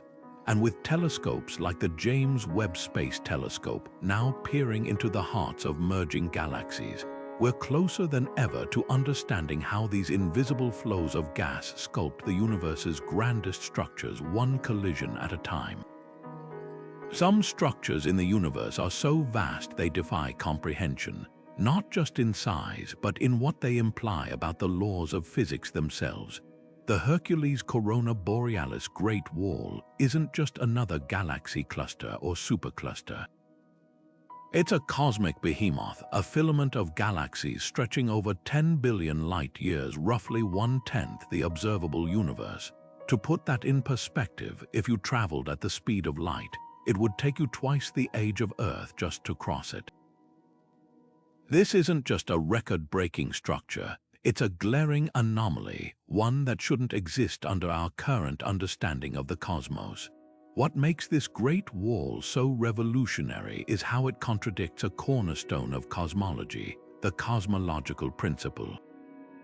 This idea states that on large enough scales, the universe should appear roughly uniform, like a froth of bubbles with no single region standing out.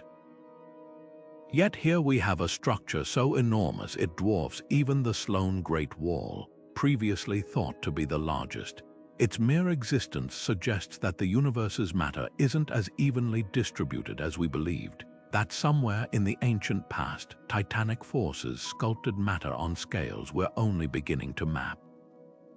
The leading theory: this wall might be the fossilized imprint of primordial mega-collisions, mergers so colossal they warped the distribution of matter in the early universe.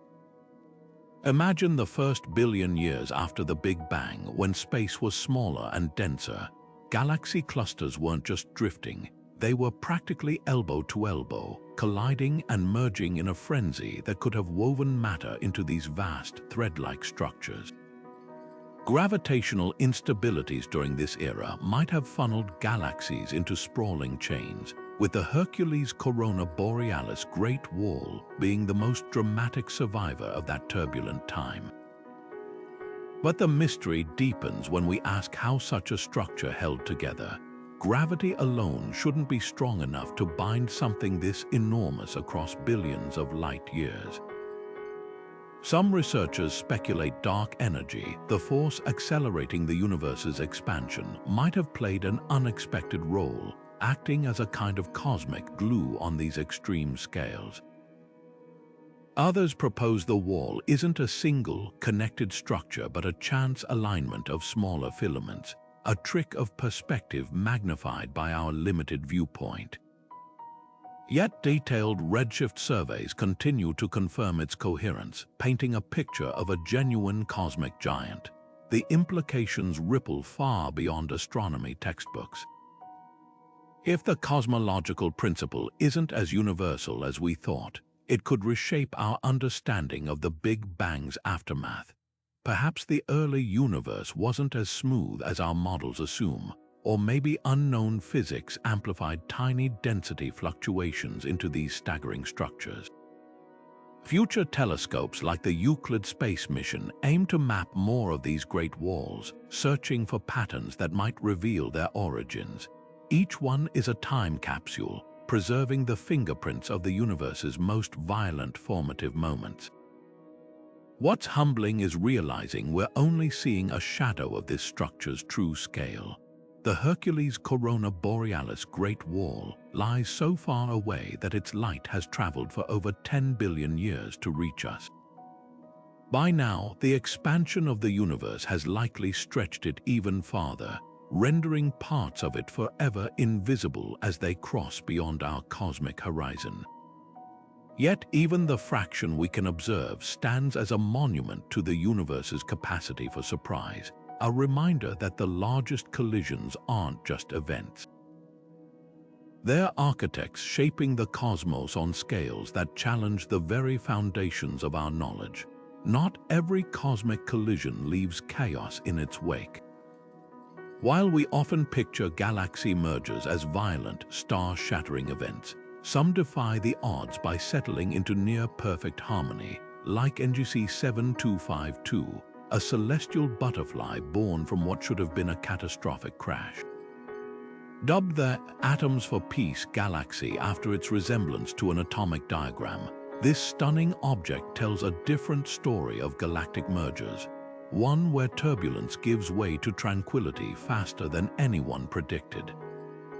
What makes NGC 7252 so astonishing is how quickly it recovered. Just 1 billion years after its two parent galaxies collided, a blink in cosmic time, its swirling arms already show remarkable symmetry, with none of the twisted, chaotic structures seen in younger mergers like the antennae galaxies.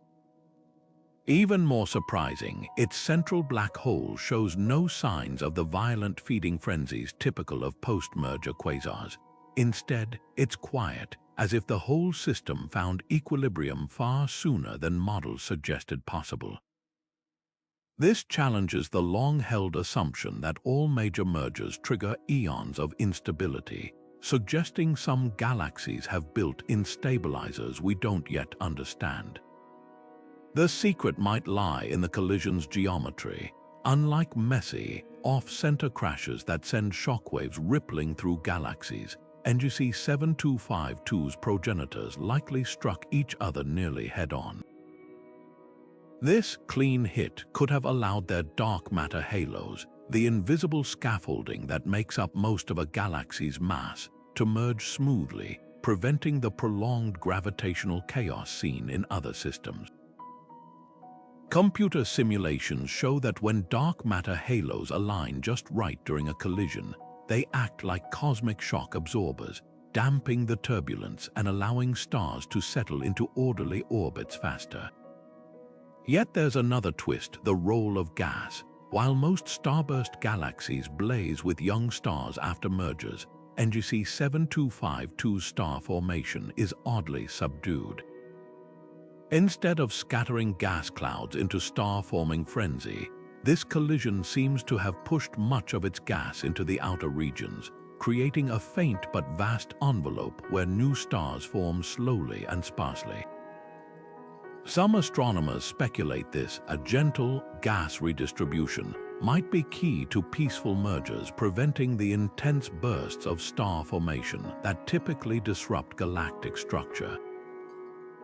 This discovery forces us to rethink how galaxies evolve. If mergers don't always lead to extended periods of chaos, entire chapters of galactic life cycles might need rewriting.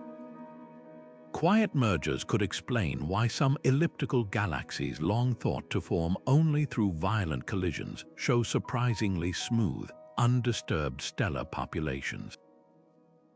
They might even hint at why our own Milky Way has maintained its spiral structure despite likely absorbing smaller galaxies over billions of years. The lesson from NGC 7252 is profound. In a universe where collisions are inevitable, destruction isn't the only possible outcome. Sometimes, against all odds, chaos gives birth to order, and what emerges isn't a wreck, but something entirely new, serene, and unexpectedly beautiful. The universe isn't just a scattering of galaxies drifting aimlessly through the void. It's an intricate web, with galaxies strung along vast, invisible threads like pearls on a necklace. These cosmic filaments, stretching hundreds of millions of light-years, are the hidden highways of the cosmos, guiding galaxies toward inevitable collisions with a precision that's almost orchestral. Made mostly of dark matter, these filaments form the skeleton of the universe, their gravitational pull funneling galaxies into dense clusters where crashes aren't just likely, they're guaranteed. Picture a river system, but instead of water, it's galaxies flowing along currents of gravity. The largest filaments, like the Pisces-Cetus supercluster complex, act as intergalactic freeways, channeling thousands of galaxies toward intersections where they pile up like cosmic traffic jams. This isn't random chaos, it's a structured process, one that's been unfolding since the universe's first billion years. When galaxies reach these crowded nodes, their fate is sealed. Whether they merge gently or collide in fireworks of star formation depends on the filament's density, the galaxy's speed, and the invisible hand of dark matter holding it all together. The real breakthrough came when astronomers began mapping these filaments not by starlight, but by their gravitational fingerprints, using techniques like redshift surveys and weak gravitational lensing. They traced the faint distortions in spacetime caused by these massive structures. One of the most stunning maps from the Sloan Digital Sky Survey revealed the universe's web in unprecedented detail, a labyrinth of filaments connecting galaxy clusters like beads on a string. What's astonishing is how these paths predict collision zones. Where filaments intersect, galaxies pile up, creating hotspots like the Coma Cluster, where thousands of galaxies are locked in a slow-motion demolition derby. But filaments don't just guide galaxies, they shape how they collide. In sparse regions, galaxies might glide past each other with little fanfare. Along dense filaments, though, the traffic is heavier and the crashes more dramatic. Some galaxies get stripped of their gas as they plow through these intergalactic currents, leaving behind jellyfish galaxies with star-forming tentacles trailing behind them. Others, funneled into tight orbits around cluster centers, become satellites destined to be torn apart by repeated close encounters, the most mind-bending implication. These filaments might be the reason we're here at all. Without them channeling matter into dense regions, the universe would be a far emptier place, with galaxies too spread out to collide, merge, and recycle their gas into new stars and planets. The Milky Way itself likely formed at the intersection of several smaller filaments, its spiral arms and satellite galaxies all influenced by this hidden architecture. Now, with tools like the Euclid Space Telescope and the Dark Energy Spectroscopic Instrument, we're not just seeing this web, we're beginning to understand how it evolves. Some filaments appear to be growing, stretching as the universe expands, while others are fading, their galaxies drained away into clusters. Each new map adds another layer to the story, revealing how the universe's largest structures orchestrate its most spectacular collisions. And as we trace these cosmic highways, we're not just observers, we're passengers riding the same currents that have shaped galaxies since the dawn of time. Somewhere in the cosmic hierarchy between star-sized black holes and supermassive giants, there should be a missing link: black holes weighing thousands to millions of suns, born from the collisions of smaller galaxies. These intermediate mass black holes ought to be everywhere, the stepping stones in the universe's assembly line of gravity monsters. Yet when astronomers search for them, they come up frustratingly empty-handed. It's like finding a forest of saplings and redwoods but no trees in between, a cosmic puzzle that challenges everything we thought we knew about how black holes grow. Take the case of HLX-1, one of the few solid candidates for an intermediate mass black hole ever discovered. Nestled on the outskirts of a galaxy 300 million light-years away, it weighs in at around 20,000 solar masses, precisely the size predicted to form when smaller galaxies merge. But here's the catch: for every HLX-1, there should be hundreds more like it. Current models suggest dwarf galaxy collisions alone should have scattered these mid-sized black holes across the universe like cosmic breadcrumbs. Their near-total absence isn't just a curiosity, it's a glaring hole in our understanding of galactic evolution. The mystery deepens when we consider how supermassive black holes got so big so fast. The black hole at the center of the quasar TUN 618, for example, reached 66 billion solar masses when the universe was less than a billion years old, an impossible feat if it grew solely by swallowing stars and gas. Intermediate mass black holes should have acted as cosmic shortcuts, allowing smaller black holes to merge and rapidly bulk up. Without them, we're left with a glaring question: how did the universe's largest black holes achieve their size so quickly? One provocative theory suggests these missing black holes aren't missing at all, they're just hiding in plain sight. When galaxies collide, their central black holes spiral inward, but simulations show this dance can take billions of years. During that time, they might lurk in galactic outskirts, invisible because they've run out of nearby gas to feed on. Others could be camouflaged within dense star clusters, their gravity disguised by the collective pull of thousands of stars. There's even a chance some were ejected entirely during mergers, flung into intergalactic space by the recoil of gravitational waves, a phenomenon we've detected in smaller black holes but haven't yet proven for their intermediate cousins. The hunt for these elusive objects is pushing telescopes to their limits. Gravitational wave observatories like LIGO and Virgo, which have revolutionized our understanding of stellar mass black hole mergers, might soon catch the whispers of intermediate mass collisions. Meanwhile, the Hubble and James Webb Space Telescopes are scouring globular clusters, ancient stellar cities where these black holes might have formed early in cosmic history. Even the motion of individual stars is being tracked with precision, searching for the telltale wobble that betrays an invisible heavyweight's presence. What's at stake isn't just a census of black holes. If intermediate mass black holes truly are this rare, it could mean our models of galaxy formation are fundamentally flawed. Perhaps smaller black holes grow differently than we thought. Or maybe mergers aren't as efficient at creating mid-sized monsters as simulations predict. On the other hand, if they're simply better at hiding than we realized, their discovery could reveal entirely new chapters in the story of how galaxies and the universe itself were built. The answer, whatever it is, won't just fill a gap in our knowledge. It'll rewrite the rules of cosmic evolution. The universe has a soundtrack, and it's not the serene hum of starlight or the whisper of solar winds. It's the deep, resonant thud of black holes crashing together, vibrating the very fabric of spacetime.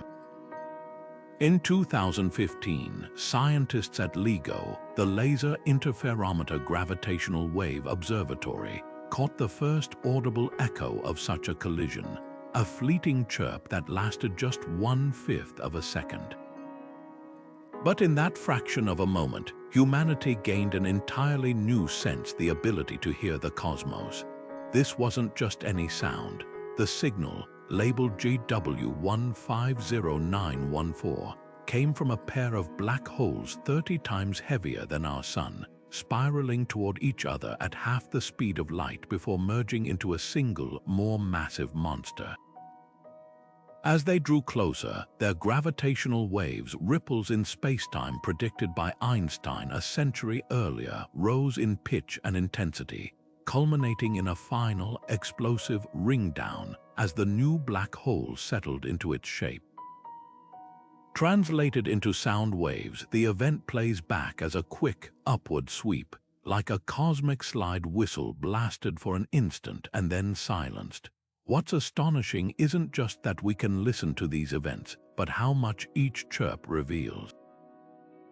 The pitch of the gravitational waves tells us the colliding object's masses, deeper tones for heavier black holes, higher ones for lighter neutron stars.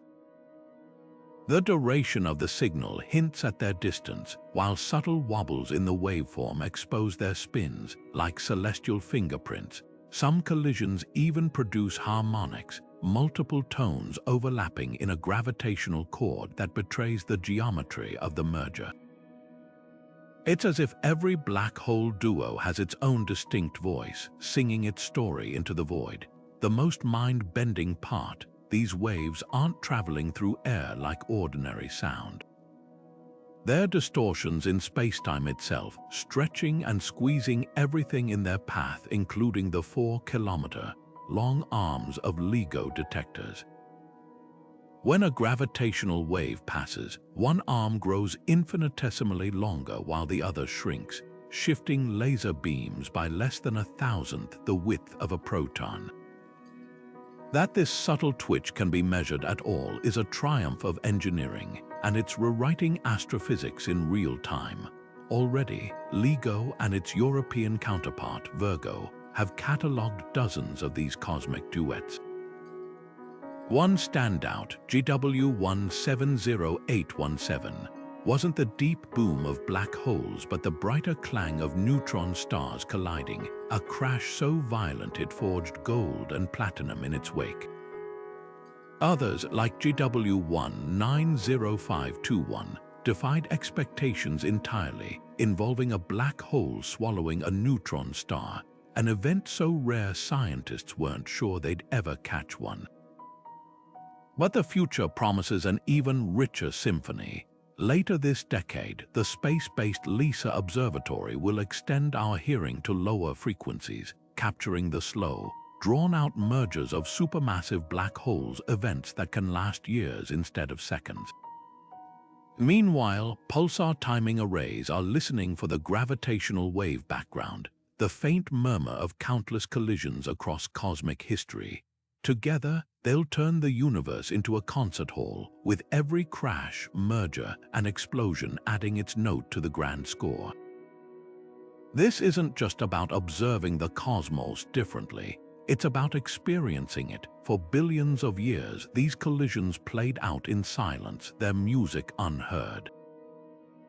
Now we've tuned in, and the universe has never sounded so alive. Deep in the cosmos, a black hole defies all expectations, not with its size but with its appetite. Meet J2157, the fastest-growing black hole ever discovered, a cosmic vacuum cleaner swallowing the equivalent of our sun's mass every single day. This isn't just a hungry monster, it's a gluttonous offspring of violence, likely born from a recent galactic collision that funneled unimaginable amounts of gas and stars straight into its waiting maw. What makes J2157 so extraordinary isn't just its feeding frenzy, but the speed at which it grew. Most supermassive black holes take billions of years to reach such colossal sizes, but this one appears to have bulked up in what amounts to a cosmic blink, an anomaly that suggests something extraordinary happened in its recent past. The leading theory, a head-on collision between two gas-rich galaxies, their merger creating the perfect storm of conditions to ignite a quasar of unprecedented ferocity. As the galaxy's central black holes spiraled together, their combined gravity would have whipped surrounding gas into a frenzied accretion disk, heating it to millions of degrees and lighting up the universe like a beacon. The numbers alone are staggering. J2157's accretion disk blazes with the luminosity of 35 trillion suns, outshining the Milky Way by a factor of thousands. If placed at the center of our galaxy, its radiation would sterilize Earth instantly, overwhelming even the brightest stars in the night sky. Yet what truly baffles scientists is how such an object could exist without violating the Eddington limit, a fundamental law of physics that dictates how quickly a black hole can consume matter before radiation pressure pushes material away. Most black holes feed at a fraction of this limit, but J2157 appears to be guzzling matter at nearly the maximum possible rate, straining our understanding of how accretion works under extreme conditions. The key to this paradox might lie in the chaos of its birth. Simulations suggest that during galaxy mergers, gas clouds don't just fall smoothly into black holes, they slam together in turbulent, chaotic streams. These streams can bypass the usual radiation barriers, funneling matter directly into the black hole's event horizon like water spiraling down a drain. Some theorists even speculate that J2157 might be feeding on an exotic diet, not just gas, but entire stars ripped apart by tidal forces, their debris adding to the black hole's insatiable feast. But the real revelation isn't just how J2157 eats, it's how young it is. located 12 billion light-years away. We're seeing it as it existed when the universe was just 1.5 billion years old, a mere toddler by cosmic standards. Its existence challenges the slow and steady models of black hole growth, proving that under the right conditions, namely the violent, gas-rich environments of early galaxy collisions, black holes can achieve monstrous sizes almost overnight.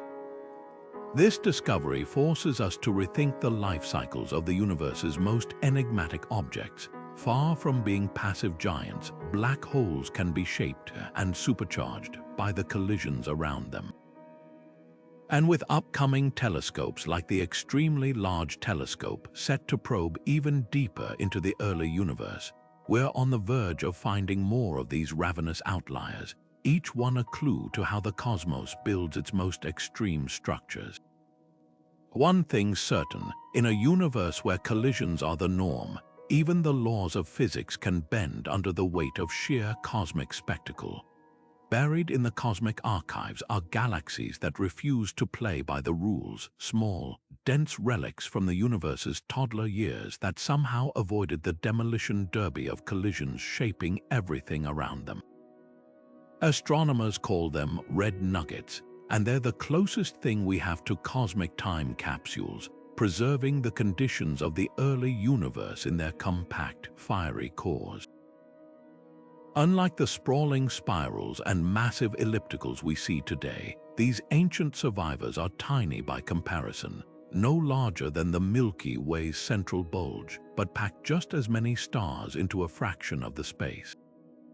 Imagine a galaxy the size of a football stadium squeezed into a shoebox, its stars orbiting so close together that their combined glow burns a deep ruby red. What makes red nuggets revolutionary isn't just their age. They formed barely 2 billion years after the Big Bang, but their defiance of cosmic convention. Every textbook tells us galaxies grow through mergers, colliding and cannibalizing their way to greater size. Yet here are these stubborn holdouts, drifting through 13 billion years of cosmic history virtually unchanged, their structures too dense and stable to be disrupted by the gravitational chaos around them. The secret lies in their birth, forming during an era when the universe was smaller and denser. Red nuggets likely arose from incredibly efficient star formation, their gas collapsing into stars so rapidly that little was left to fuel later growth. By the time mergers became common, these galaxies were already too compact and starved of gas to attract partners, leaving them frozen in time like insects trapped in amber. The real treasure these galaxies guard is the composition of their stars. Unlike modern galaxies, where multiple generations of stars have recycled and enriched the interstellar medium, red nuggets contain some of the first stellar populations ever born. Their stars are metal-poor, lacking heavy elements forged in later supernovae, giving us a pristine sample of the universe's earliest chemistry. Recent observations with the James Webb Space Telescope have revealed red nuggets with stars containing just 1/10 the metals of our Sun, a clue that they formed before the cosmos had time to scatter heavier elements widely. Yet for all their resilience, red nuggets aren't entirely immune to change. A few have been caught in the act of merging, their compact cores now sitting at the hearts of giant elliptical galaxies like fossilized seeds. These rare hybrids suggest that while most red nuggets avoided collisions, some became the building blocks of today's galactic giants, their dense cores anchoring the chaos of later mergers. Others might have been stripped of their outer stars by repeated close encounters, leaving behind ultra-compact dwarfs, dim, city-sized versions of their former selves. The lesson these ancient survivors teach us is profound. Collisions may be the universe's preferred growth strategy, but they're not the only path. Some galaxies, through sheer density or cosmic luck, escape the turmoil, carrying whispers of the past into the present. And as we uncover more of these time-worn relics, we're not just filling gaps in galactic evolution. we're rewriting the story of how the universe built its first cities of stars. The night sky as we know it is temporary, a fleeting arrangement of stars destined to dissolve into something entirely new. Right now, the Milky Way, Andromeda, and about 50 smaller galaxies are locked in a gravitational embrace, slowly spiraling toward a future where they'll merge into a single, titanic galaxy astronomers call Andromeda. This isn't science fiction. It's an inevitability written into the motion of the cosmos, one that will unfold over the next several billion years, long after our sun has faded. But what will this collision look like for any civilizations that witness it? Advanced simulations reveal a celestial metamorphosis so dramatic it would make our current constellations unrecognizable. At first, the changes will be subtle. Andromeda, currently a faint smudge in the northern sky, will grow brighter with each passing eon, swelling from a hazy patch into a sprawling disk of starlight. By the time it's close enough to rival the full moon in apparent size, its gravity will begin warping the Milky Way's spiral arms, pulling them into elongated streams of stars. This phase, lasting hundreds of millions of years, will transform the night sky into a swirling canvas of celestial brushstrokes, with ribbons of starlight stretching from horizon to horizon.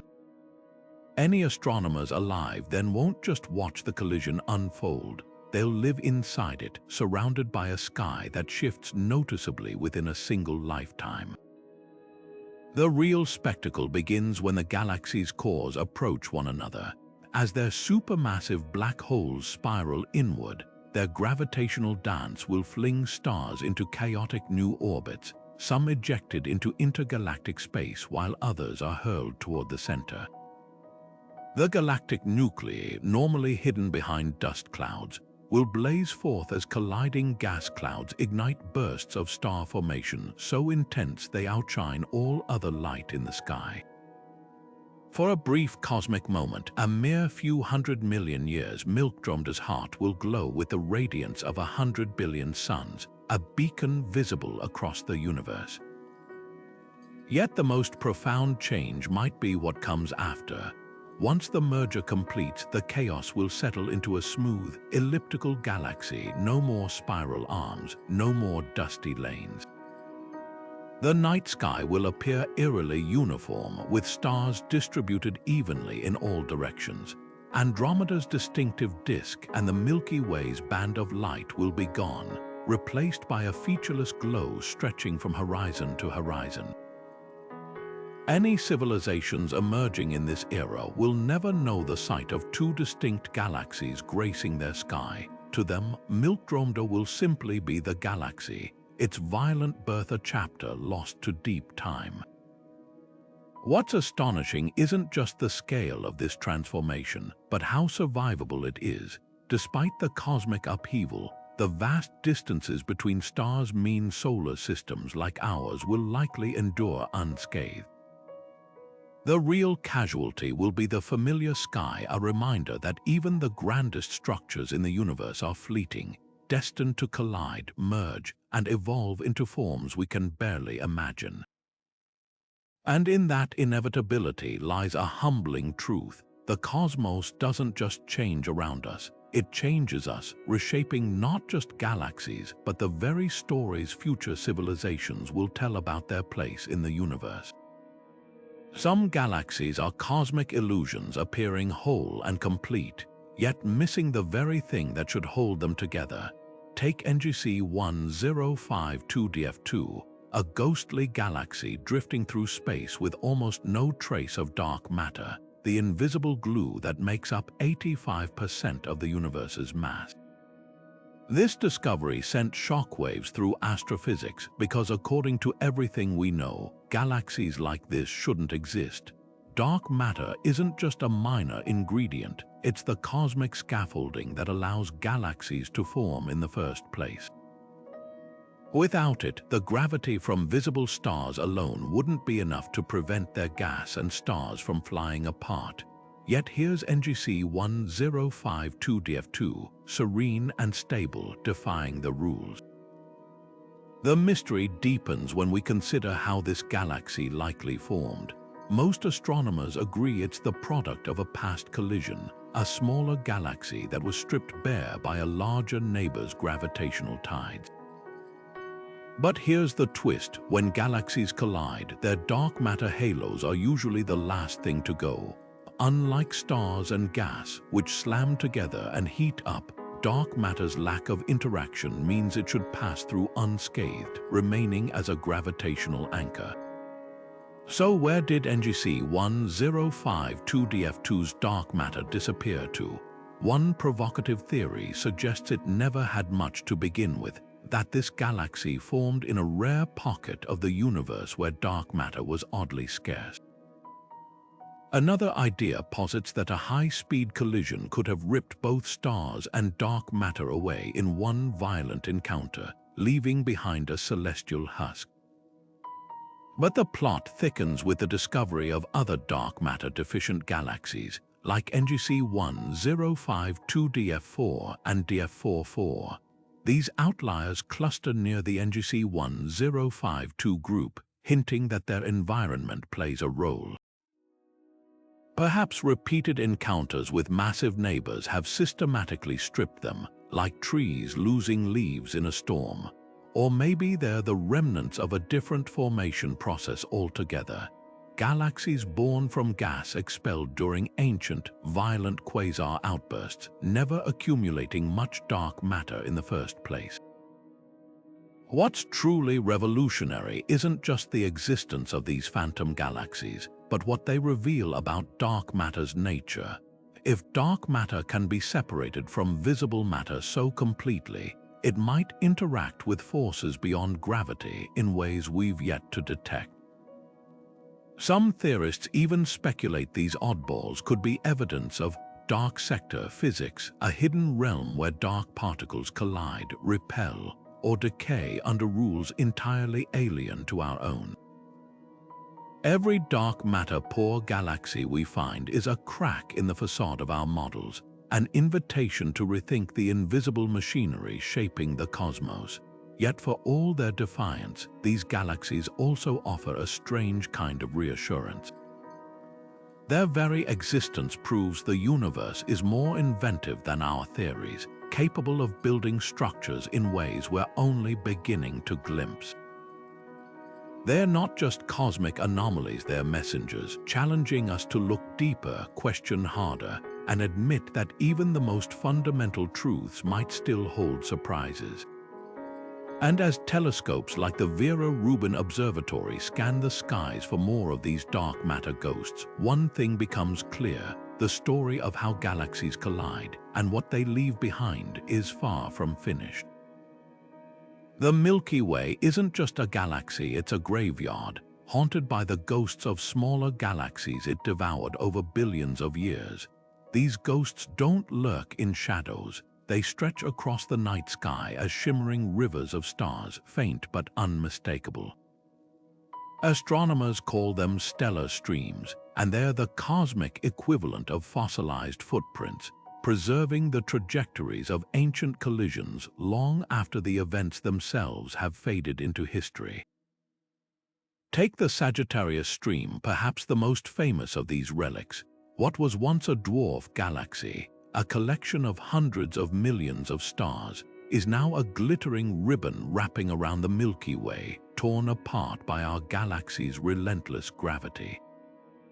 As it orbited too close, the Milky Way's tidal forces pulled it like taffy, stretching its stars into a looping arc that spans the entire sky.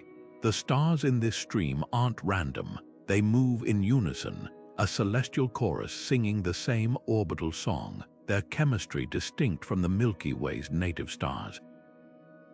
By tracing their paths backward, astronomers have reconstructed the dwarf galaxy's final moments, pinpointing when and how it was absorbed, a slow, brutal process that took nearly 8 billion years. But Sagittarius isn't alone. The Gaia spacecraft has mapped dozens of these streams, each telling its own story of galactic cannibalism. The Helmi stream, for example, is the remains of a galaxy that merged with the Milky Way so long ago its stars have nearly blended into the background. Yet their unusual orbits and metal-poor compositions betray their foreign origins. Another, the orphaned Phoenix stream, lacks the globular clusters typically found with dwarf galaxies, suggesting it might have been stripped from a larger structure during a violent encounter. What's revolutionary about these discoveries isn't just the history they reveal, it's how they reshape our understanding of galaxy growth. The Milky Way didn't form in isolation. It's a patchwork of stolen stars, its spiral arms woven from the wreckage of countless mergers. Some streams, like those from the Gaia-Enceladus collision, contributed so many stars they make up nearly half of our galaxy's outer halo. Others, like the newly discovered Nix stream, hint at even stranger origins, possibly the debris of a primordial galaxy that collided with the Milky Way before it even had fully formed spiral arms. The real magic lies in how astronomers decode these streams. By measuring the precise motions and compositions of their stars, they can reconstruct not just the mergers themselves, but the conditions of the early universe. The stars in the Cetus stream, for instance, contain almost no heavy elements, suggesting they formed before supernovae had seeded the cosmos with metals. Others, like the Jhelum stream, are so densely packed they might be the remnants of globular clusters ripped apart by the Milky Way's gravity, cosmic jewels scattered across the galactic halo. With next-generation telescopes like the Vera Rubin Observatory set to discover hundreds more of these streams, we're on the verge of an unprecedented galactic archaeology project. Each one is a time capsule preserving snapshots of the Milky Way's violent past. And as we piece together their stories, we're not just mapping our galaxy's history, we're uncovering the blueprint for how all galaxies grow, one collision at a time.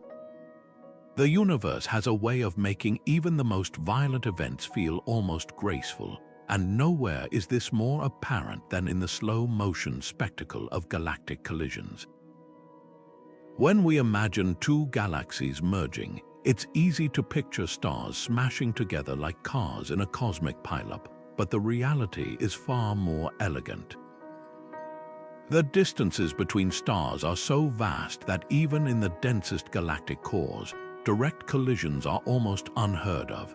Instead, these titanic encounters unfold over billions of years, their gravity weaving intricate patterns in space like dancers in an endless celestial waltz. Take the Milky Way and Andromeda, for example. They're racing toward each other at a staggering 250,000 miles per hour, yet their merger won't reach its peak for another 4 billion years. Even then, the stars within them will glide past one another, their paths bending but rarely crossing. The real drama lies in the invisible forces at play, the gravitational tides that stretch and twist the galaxy's shapes, pulling their spiral arms into luminous ribbons of starlight. This isn't destruction, it's transformation, a gradual reshaping that leaves both galaxies forever altered yet remarkably intact. What's fascinating is how this slow-motion chaos plays out on different scales. While individual stars rarely collide, the gas clouds between them aren't so lucky. As these vast nebulae slam together, they compress under the force of impact, igniting bursts of star formation so intense they can outshine entire galaxies. Regions like the antennae galaxies showcase this beautifully, with bright knots of newborn stars tracing the arcs of their collision. Yet even here, the process is measured in hundreds of millions of years, a timescale so vast it's hard to comprehend. The real magic happens in the aftermath. As the galaxies finally settle into their new form, their stars don't just scatter randomly. Instead, they follow the gravitational blueprint laid down by the merger, settling into orbits that reflect the combined shape of their parent galaxies. Some stars get flung into long, looping trajectories, while others spiral inward, drawn toward the newly merged core. Over time, these orbits smooth out, leaving behind a galaxy that bears little resemblance to its predecessors, a cosmic phoenix risen from the ashes of collision. This slow, stately pace challenges our instinct to equate violence with speed. In the universe's grand theater, even the most dramatic events unfold with a patience that defies human perception. Yet in that slowness lies a deeper truth. The universe doesn't rush its artistry. Whether forging new stars or sculpting galaxies, it works on a timescale where billions of years are just another brushstroke in an ever-evolving masterpiece. There's a moment in the life of some stars so violent it can outshine the combined light of every star in their host galaxy, not for days or weeks, but for months. These aren't ordinary supernovae where a single star collapses under its own weight. These are collision-powered explosions, cosmic detonations born when two white dwarfs, the dense, Earth-sized cores of dead stars, spiral into each other in a final, catastrophic embrace.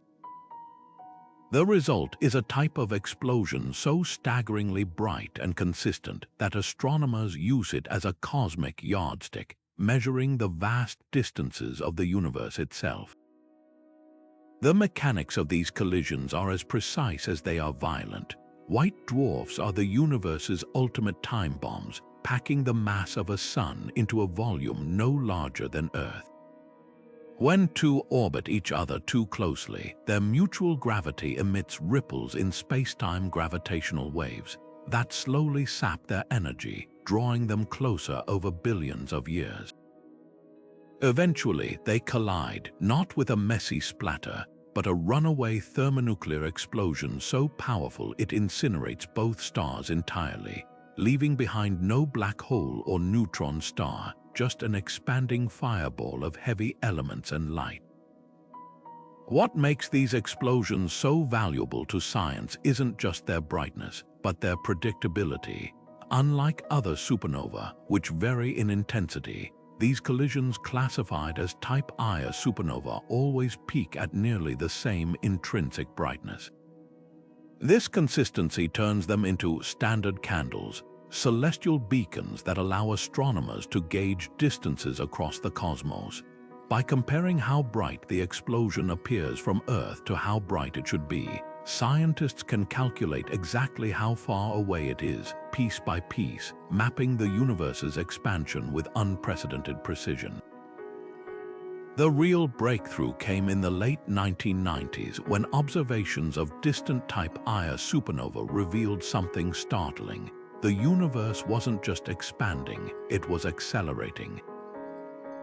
This discovery, which earned the Nobel Prize in Physics in 2011, pointed to the existence of dark energy, the mysterious force driving galaxies apart.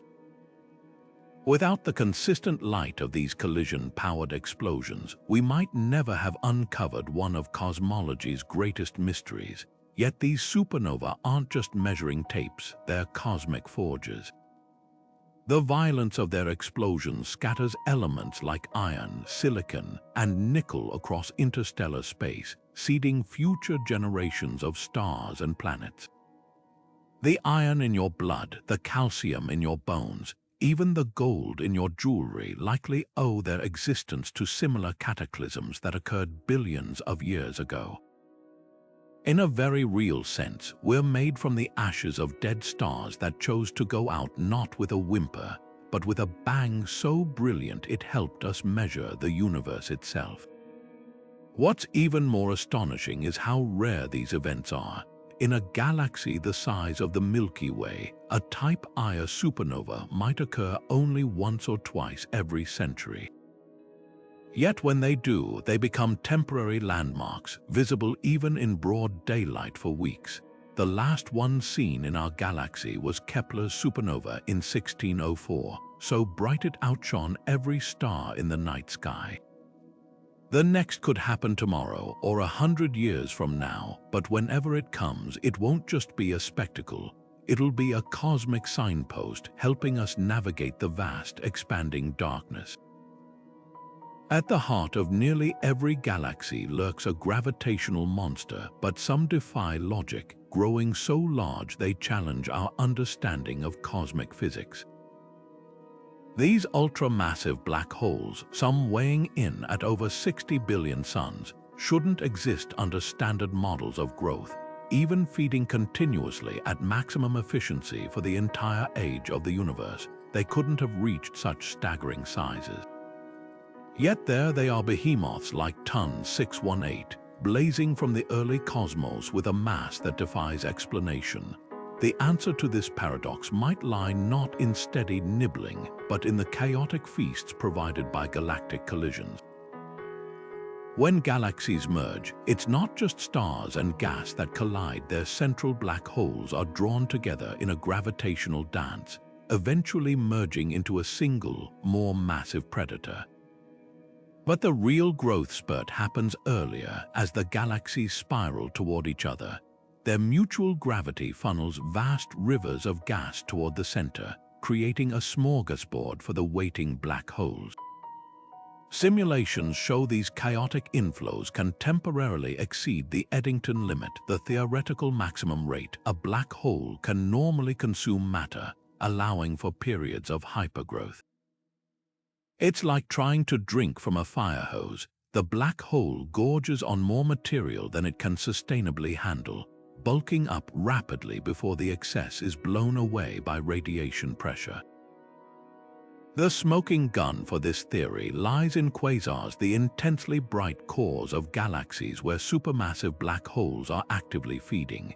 The most luminous quasars are almost always found in galaxies showing signs of recent mergers, their twisted shapes and tidal tails betraying violent encounters. Take the quasar J03400043, for example. Its host galaxy's distorted arms and twin nuclei suggest a recent collision, while the black hole's staggering appetite, devouring a sun's worth of material every day, hints at the cosmic feast fueling its growth. Yet mergers alone can't explain the most extreme cases. Some ultra-massive black holes in the early universe appear to have formed too quickly, reaching billions of solar masses when the cosmos was less than a billion years old. Here, another piece of the puzzle emerges: direct collapse black holes. In the dense, gas-rich environments of the young universe, some clouds might have skipped the star-forming stage entirely, collapsing directly into black holes with masses thousands of times the sun's. These primordial seeds, born massive from the outset, could then merge and grow faster than their smaller counterparts, leapfrogging to ultra-massive status. The most tantalizing clues come from gravitational wave detectors. When LIGO and Virgo catch the ripples from colliding black holes, they're not just listening to stellar remnants, they're hearing echoes of hierarchical growth.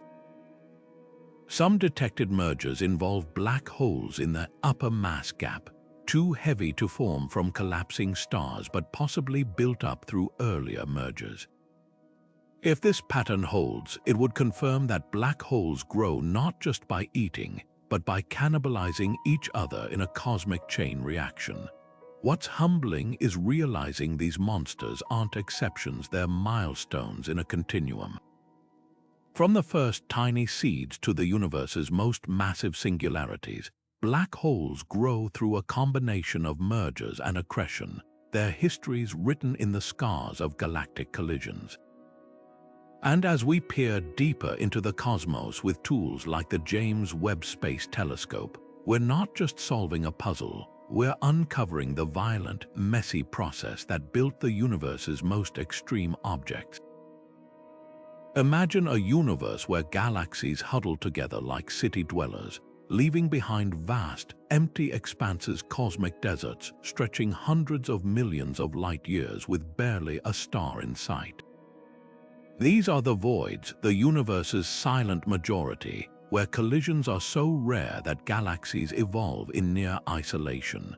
While most of astrophysics focuses on the crowded galactic metropolises, These emptinesses hold secrets of their own, acting as cosmic control groups that reveal just how much mergers shape the fate of galaxies elsewhere. Take the Boötes Void, one of the largest known empty regions, spanning 330 million light-years with only 60 galaxies scattered across its expanse. That's like having a handful of pebbles tossed across a football field. In this near vacuum, galaxies drift undisturbed, free from the gravitational tug of war that distorts their cousins in denser regions.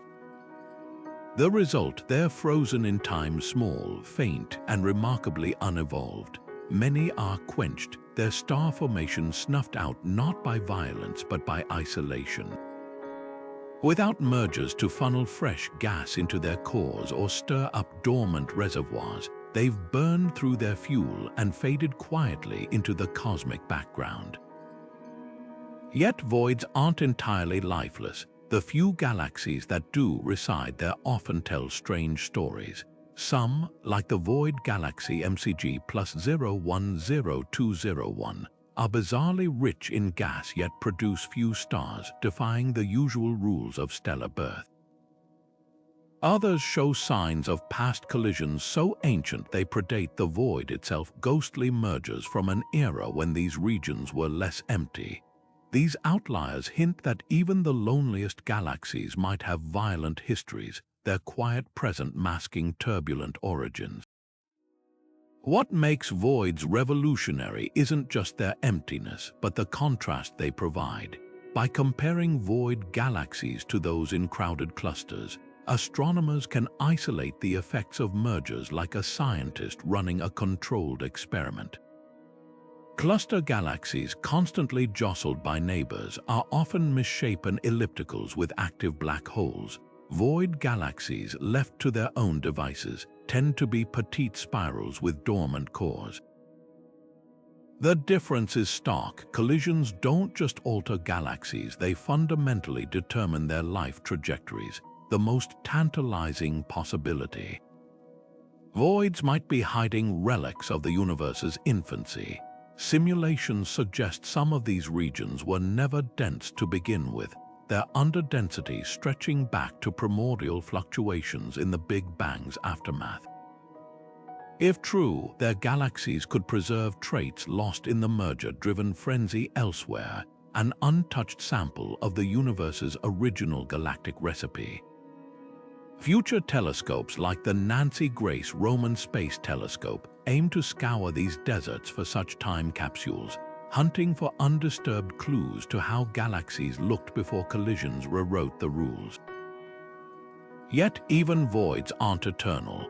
Over trillions of years, as the universe expands and matter thins, all regions may eventually resemble these quiet expanses. A future where collisions cease entirely and galaxies burn out alone in the darkness. For now, though, these cosmic deserts stand as silent witnesses to a profound truth. In the universe, it's not just the collisions that shape destiny, but the absence of them too. And in that stillness lies a mirror, reflecting how differently galaxies evolve when left to their own devices. The universe's final act won't be a quiet fade to black, it'll be a spectacle written in the language of collisions, with two possible endings so dramatic they could have been ripped from a cosmic thriller. On one hand, there's the Big Crunch, a fiery finale where the expansion of the universe reverses, pulling galaxies back together in a cataclysmic series of collisions that culminate in a singularity hotter and denser than the Big Bang itself. Picture Andromeda and the Milky Way merging, only to be joined by every other galaxy in existence, their combined mass hurtling toward a single point where space, time, and physics itself collapse. It's the ultimate cosmic demolition derby, with black holes merging into larger and larger monsters until the entire universe is compressed into a searing inferno. But there's another possibility, one far colder and lonelier. If dark energy continues to accelerate the universe's expansion unchecked, galaxies will eventually be ripped so far apart that not even gravity can pull them back. This is heat death, a slow-motion dissolution where collisions become impossible because everything is too distant to ever meet again. Stars will burn out, black holes will evaporate, and the cosmos will settle into a state of near-perfect stillness, with particles so spread out that even atoms might never interact.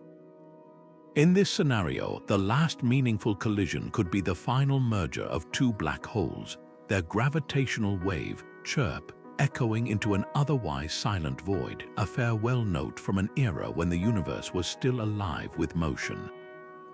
The deciding factor, dark energy's mysterious nature. If it weakens over time, gravity might regain dominance, setting the stage for the big crunch. If it strengthens, as current observations suggest, the universe could face a big rip, where even atoms are torn apart before heat death takes hold. But here's the twist: collisions aren't just victims of these endings, they're key players. The way galaxies merge and black holes coalesce could actually alter dark energy's influence on cosmic scales. Some theories suggest that the energy released during ultramassive black hole mergers might locally counteract dark energy's pull, creating pockets where gravity briefly triumphs. Others speculate that the gravitational waves from these collisions could carry away energy, subtly slowing the universe's expansion over trillions of years. What's haunting is how these endings transform the meaning of the collisions we see today. Every galaxy merger, every neutron star crash, every black hole dance isn't just a fleeting event, it's a rehearsal for the universe's final performance. The gold forged in a kilonova, the stars ignited by a galactic embrace, even the dark matter halos guiding it all. They're not just building blocks of the cosmos. They're the ingredients of its last, unimaginable act. And while we may never witness that finale, we're living in the era where the universe's fate is still being written, one collision at a time. From the violent alchemy of colliding neutron stars forging gold in the depths of space to the slow, graceful ballet of galaxies merging over billions of years, every cosmic collision we've explored rewrites what we thought we knew about the universe. These aren't just random acts of destruction, they're the universe's most creative workshops, where chaos gives birth to order, where emptiness transforms into abundance. Consider this: the iron in your blood, the silicon in your phone, even the platinum in medical devices were all likely forged in the heart of stellar collisions that happened long before Earth existed. The very atoms that make up our world were once scattered across the cosmos by these cataclysms, only to be swept up in the formation of our solar system billions of years later. What's truly humbling is how much we've learned and how much remains hidden. Just a century ago, we thought galaxies were static islands in space. Now we know they're dynamic, ever-changing entities, shaped by collisions that build them up, tear them apart, and rebuild them anew. The discoveries keep coming too. Gravitational wave detectors have opened an entirely new window into the universe, letting us hear black holes colliding billions of light years away. Telescopes like James Webb are peering back to the universe's infancy, catching glimpses of the first galactic mergers that set the stage for everything that followed. And with missions like LISA on the horizon, we're about to tune into the low-frequency rumble of supermassive black holes spiraling together, a sound that's been traveling through space since before multicellular life existed on Earth. Yet for all we've uncovered, every answer leads to new questions. Why do some galaxy mergers trigger furious star formation while others leave galaxies red and dead? How do black holes grow so massive so quickly in the early universe? Could dark matter's elusive nature finally be revealed in the wreckage of colliding galaxy clusters? The beauty of these mysteries is that they're not just puzzles for scientists, they're invitations for all of us to stay curious, to look up and wonder. The next time you see a streak of gold jewelry or gaze at the Milky Way's hazy band across the night sky, remember, you're witnessing the aftermath of cosmic collisions that shape not just the stars but the story of life itself. So here's to the next revelation, the next telescope, the next aha moment that turns our understanding of the universe on its head. Because if there's one thing these 35 discoveries have shown us, it's that the cosmos thrives on collision, not just of matter but of ideas. And that's a conversation we're all part of, whether you're an amateur astronomer with a backyard telescope or someone who simply pauses to look up on a clear night. You're part of this grand, ongoing exploration. The universe's greatest collisions are still out there, waiting to be discovered. Who knows, maybe the next big breakthrough will